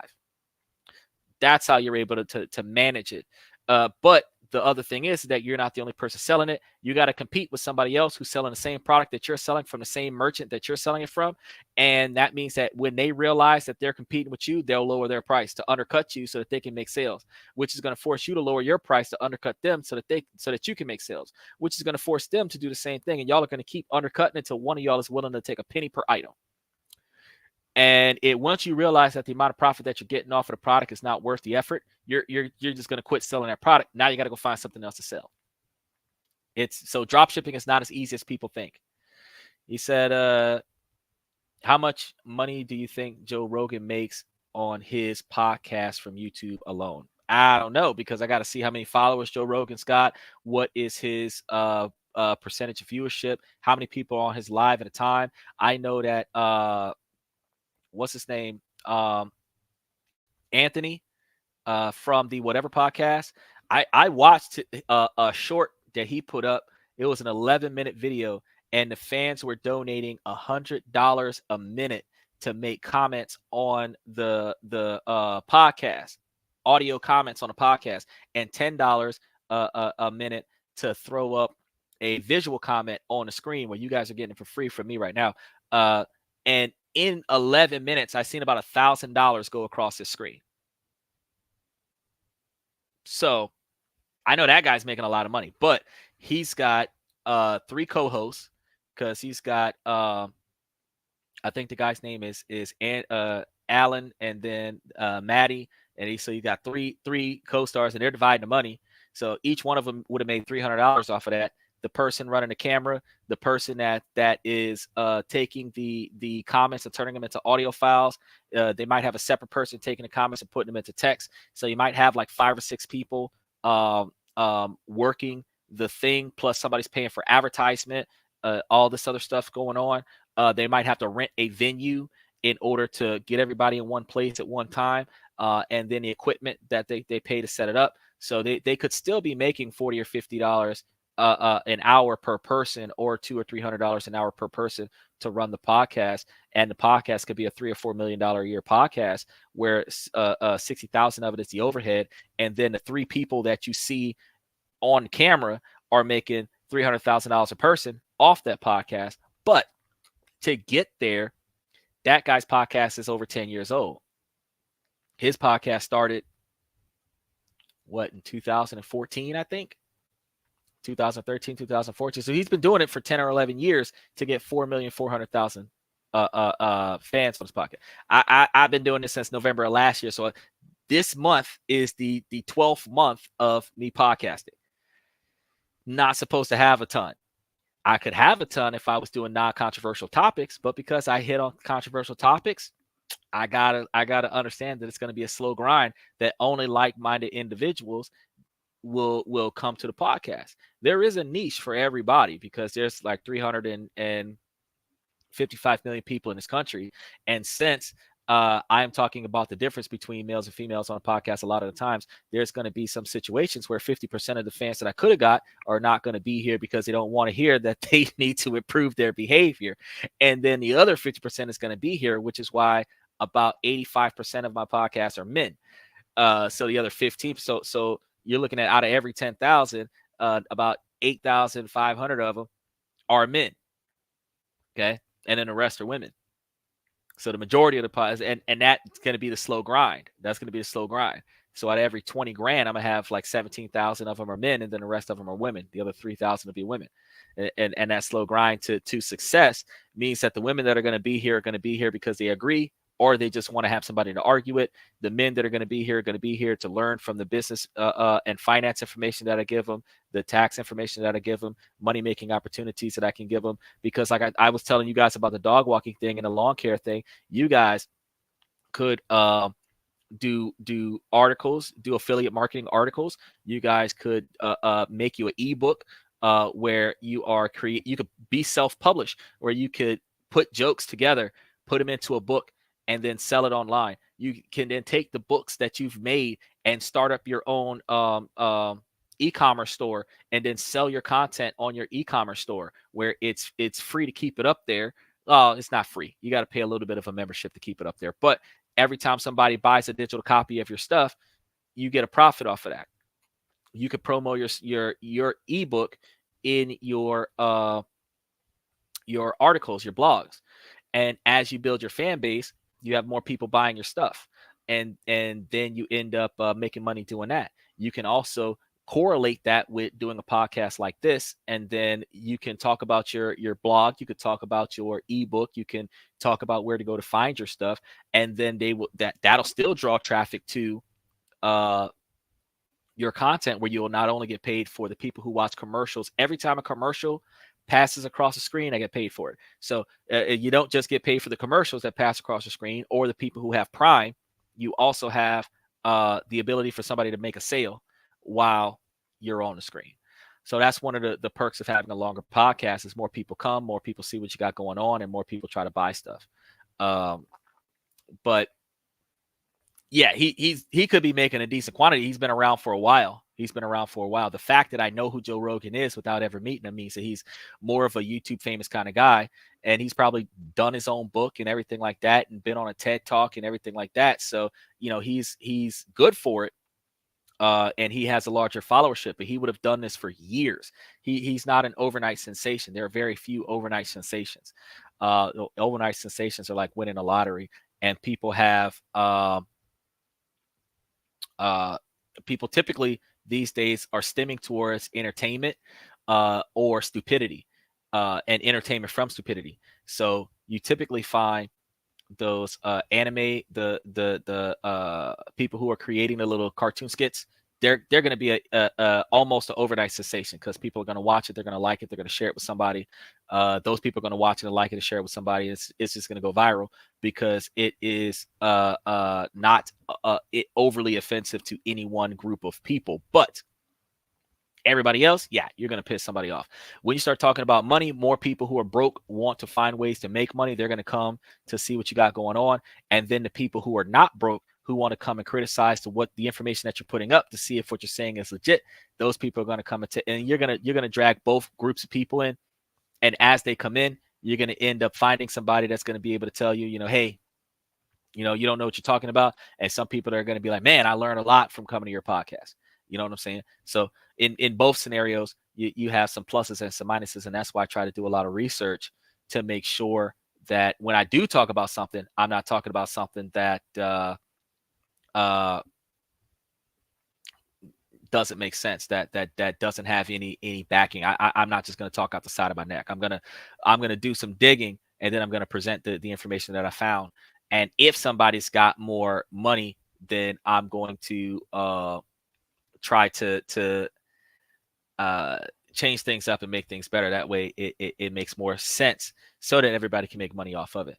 Now you're asking me about that one kid. Yeah, well, yeah, because you said that on the show a couple times, and when you put that up there, it didn't get into the shorts reel, but I kind of recognized it.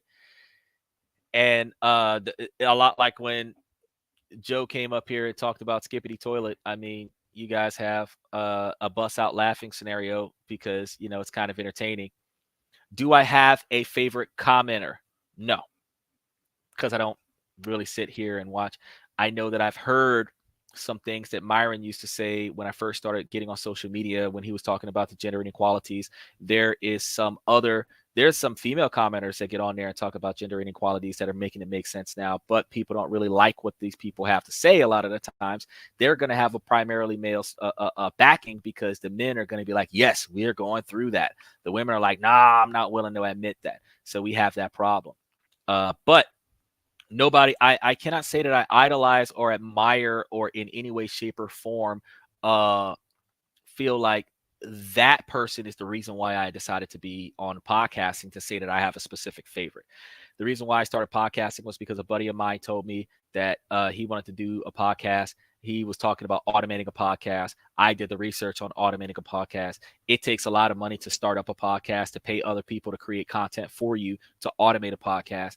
And we didn't have that kind of capital. I had another person come to me about talking about creating their podcast, and I did more research on it. And creating your own content is cheaper. It still costs money if you really want to get people in there, but creating your own content is cheaper, but it requires a lot of effort.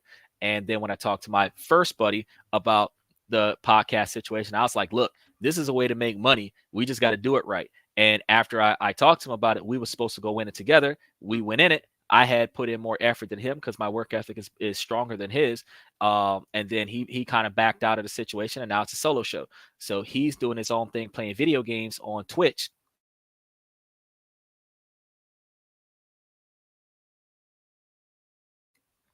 But I'm a teacher. So, I do research on a regular basis. I've got like 5 assignments I have to do when I get off the podcast to let my students know what they need to know. So I actually am providing vast quantities of knowledge to students all over the world, where I actually teach them more than just what I was paid to teach them. And coming to the podcast and having a podcast where I'm talking to people about all of the things that make sense and all the things that doesn't make sense, and why we can't take the things that make sense and incorporate that into our daily activities, and why can we not put a stop to condoning the things that don't make sense so that we can stop having to deal with stuff that doesn't make sense.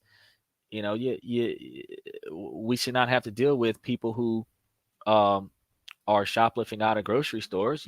You should.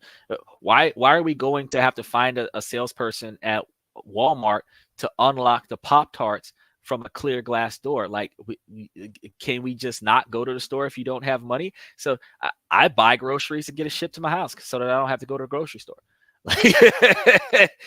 and that's where delivery drivers come from. Like, delivery drivers make more money that way because people like me said, you know what, instead of me dealing with that nonsense out there, I'll just have them drop it off at the house. They can drop it off at the front gate. They can bring it to the front door. I don't really care, but I'm not dealing with no drama because, you know what I'm saying, I'm going to make sure that everything is set up a certain kind of way. And that's how you're able to really fix the way that you try to make money on a podcast. And yeah, exactly, the skibbity toilet thing. That kid's your neighbor. Oh, that kid's your neighbor, and he showed you my life. Well, I got to tell you, I am a publicly I'm a publicly broadcasted podcast, and I'm on YouTube, TikTok, Twitch, and Twitter. So you can find me in a lot of different places. And there's a lot more stuff going on the YouTube side of things because I'm putting up more post shows and everything on YouTube. So somebody's dad that was up here, Joe, that was up here 2 days ago, your dad's going to be on the show, on some of the shorts reels, on YouTube in the next couple days. I know that he just went up on some of the shorts reels that went out on TikTok today because we release from 11 o'clock in the morning until 11 o'clock at night. We release a video every 3 hours. So there's about 3 or 4 videos from Sunday or Monday, where Joe came on and was talking about how his son should be learning stuff from this podcast. I thought that was great promo advertisements. So take it and put it up there and let people be like, damn, he's talking about money. Yes, we do. Not all the time though. We talk about money 3 days a week. The other 4 days out of the week, we talk about other stuff. And that gives some of the people that are not business and finance related ability to get up here and talk about their stuff on a podcast. But people who are business and finance related, I can put them on like Monday, Tuesday, and Wednesday shows. And then people that are relationship related or health and fitness related, I could put them on a show on Thursday, Friday, Saturday. So trying to get organization there, because I do have some real estate stuff that I have to put through here, and I'm gonna probably fit them in on Thursdays and Fridays. And then as things manifest on a podcast, we should be able to put a lot of different things together, because we're talking about a lot of stuff on this podcast. And we're talking about some what ifs. We're talking about the ins and outs. We're talking about digging back into the past and finding this thing and then trying to put it out there and making it make sense for you. So, as we come up with the history of where everything came from, just like your social studies class, we then hit you with, this is what we're doing now. And then after we finish hitting you with that, then we're telling you, okay, well, this is what I'm going to be getting into. And this is how I'm successful. And just like Skippity Toilets, your neighbor, just like Joe Rogan makes a lot of money off of his podcast. By the time you're an adult, you're gonna be able to say, that guy on this and that's been doing his podcast for the last 4 or 5 years, that guy is making bank right now because he's consistently doing his podcast, and his podcast has made 200, 300, 500,000, a million, 2 million views. So it's doable. It's doable. You just got to stick with it. What mode you want to make a podcast? Oh, what made me want to make a podcast? What made me Okay, so what made me want to make a podcast? That's a good question. I have done manual labor a large portion of my life, and then I started starting up businesses in my late 20s, early 30s, right? So in your eyes, I'm old because I'm like 41 in a couple of weeks. But when I work for somebody else, I have to be there when they tell me to be there. I'm only going to get paid for my presence for the amount of time that they see me there. No matter how much I work, I'm only going to get a specific quantity of money while I'm there. If I need more money than that, I got to show up more. Come early, stay late, come on my day off, get 2 jobs, get off from one location, go work for somebody else in another location and make up the difference. I have no peace, no free time. Working for myself, I have still no free time because I'm doing the startup portion of things. But it's because I'm doing a startup that I have no free time. It's not because working for yourself, you won't have free time. When you work for yourself, just like Joe was able to take time out of his day. He didn't even go to work that day. His office was running without him. Fantastic.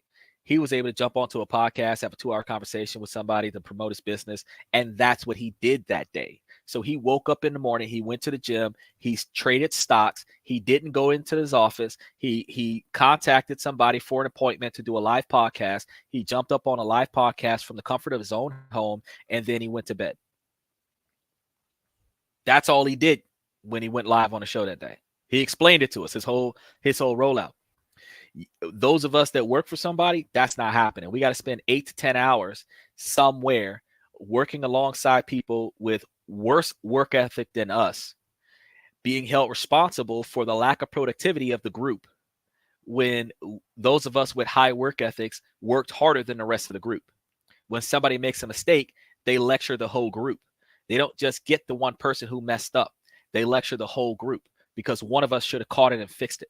I don't like being in those situations. I don't like being talked down to by the customer of whatever business, because no matter what business you have, there is a customer. You guys that's watching a podcast, you're the customer. The advertisers that are broadcasting their commercials during the podcast, they're the customer. And I do not want a customer complaining to me and cursing me out and talking down to me because of what somebody else did, because I represent the same company. I don't like that. Now, what led me to the podcasting thing? I got to travel.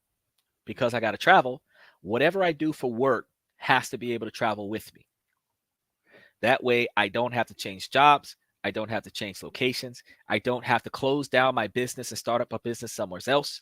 I just have to continue consistently making money no matter where I go. Podcasting is a good way to do that, because if you get a good enough fan base, especially if you start traveling and you're podcasting yourself traveling and people are coming to your podcast to talk to you while you travel or observe you traveling after the fact, then you have people who will pay you basically to travel. All of this stuff under a business entity. You have to remember, if this is what I'm doing for work, the cost of travel is a tax deduction. The cost of eating during the travel is a tax deduction, because there's a per diem for business travel.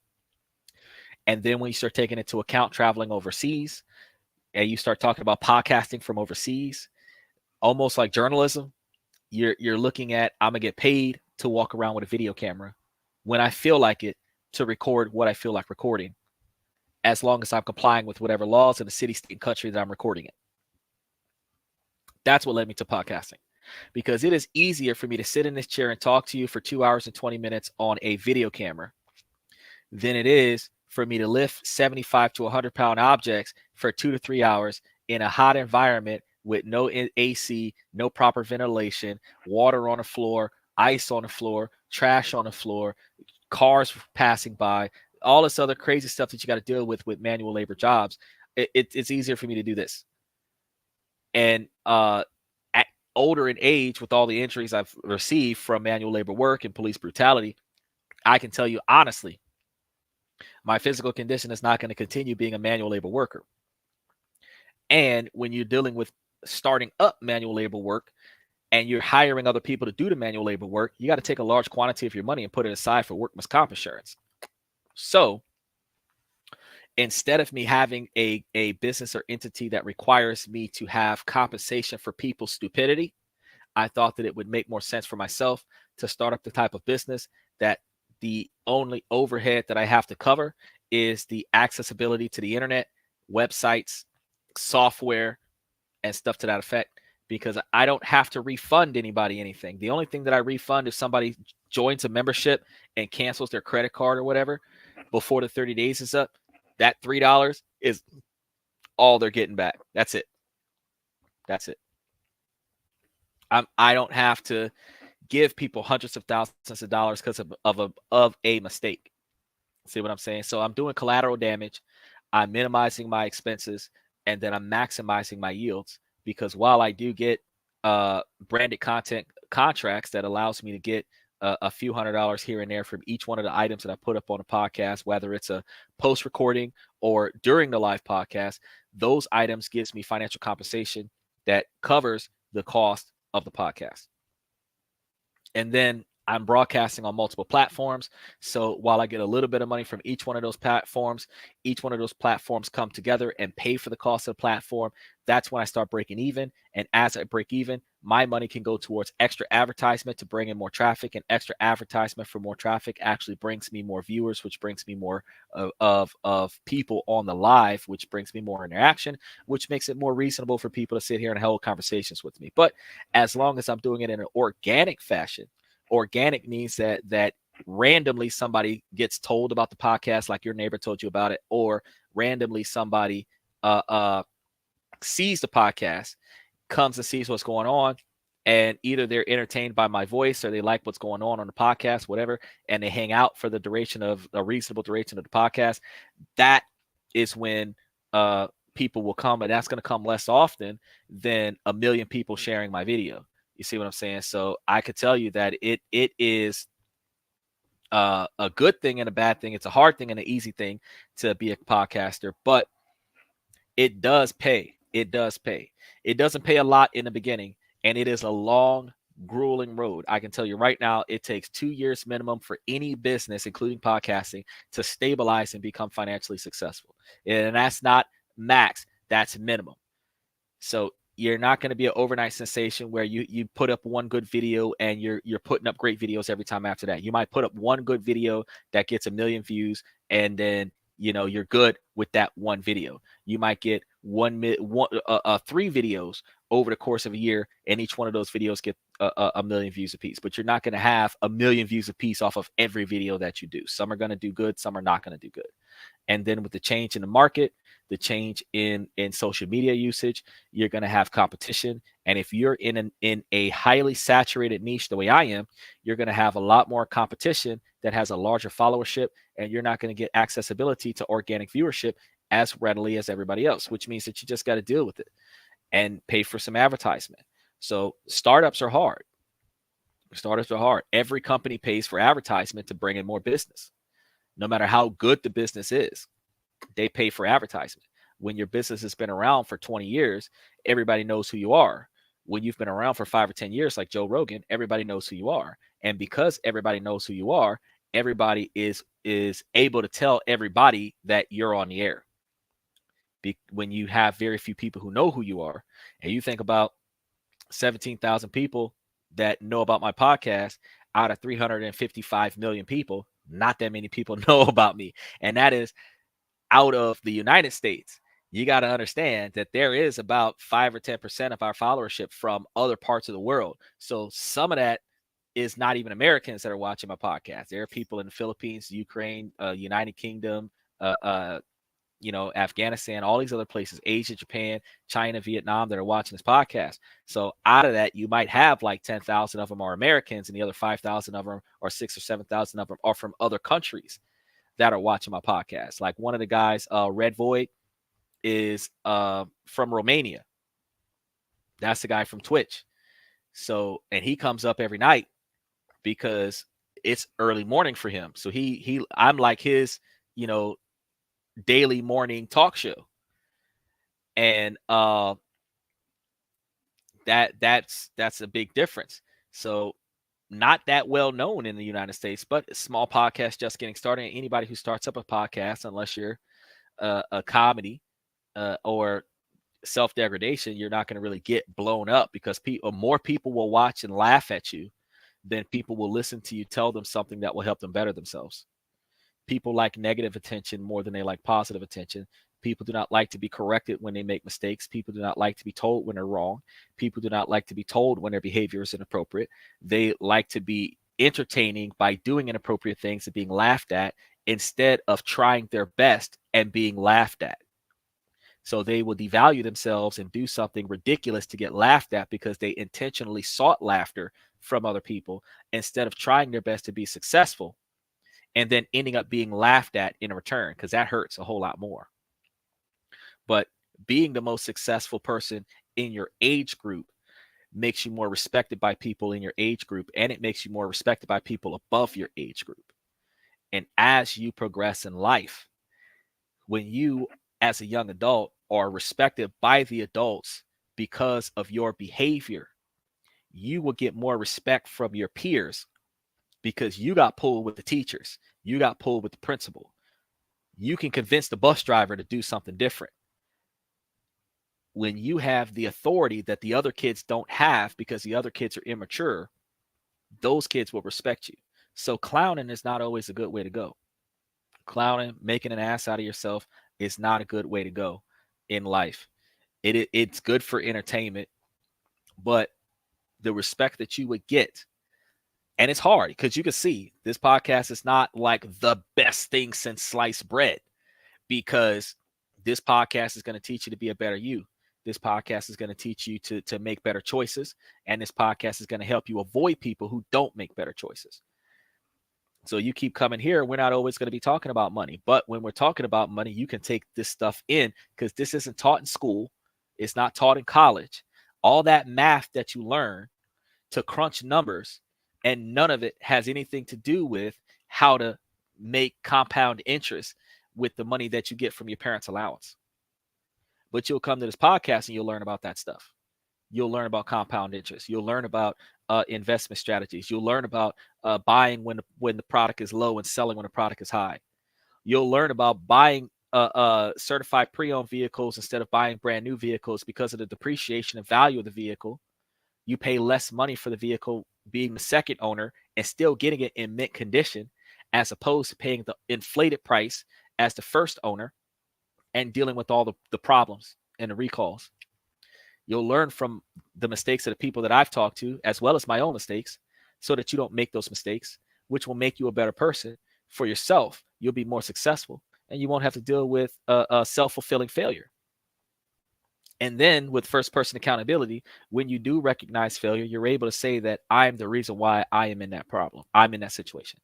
I allowed somebody to do something that I should have stopped them from doing, or I did something that I should not have done to be in that situation, or I didn't do something that I should have done that led me to be in that situation. If any of those scenarios apply, first person accountability, you first recognize that you failed yourself before other people capitalized and failed you even further. And then you learn how to improve yourself for yourself, not for somebody else. You improve yourself. And then after you've improved yourself, then you're able to find somebody with the same logic and ethics and morals that you have. And then you stand on those non-negotiable expectations for behavior that I told you about, where you tell people, look, you're gonna ride on my ship, you're gonna sail the way I sail, or you're getting off the ship. So you will only have a close network, 4 to 10 people at the most, and 5 out of 10 people are there to use you. You're only going to have 5 of them that you can really count on when times are tough. And out of that closed network of individuals, you're going to be able to become more successful if you have a group of successful minded people with you. Like that TV show, The Rugrats, they're able to get in and out of trouble and have adventures because they have people that make mistakes in that group, and they have people who learn from their mistakes in that group. You have people that provide wisdom from past mistakes. And then you have people that are attention seekers that are just out there doing reckless behavior, and you're following the wrong leader.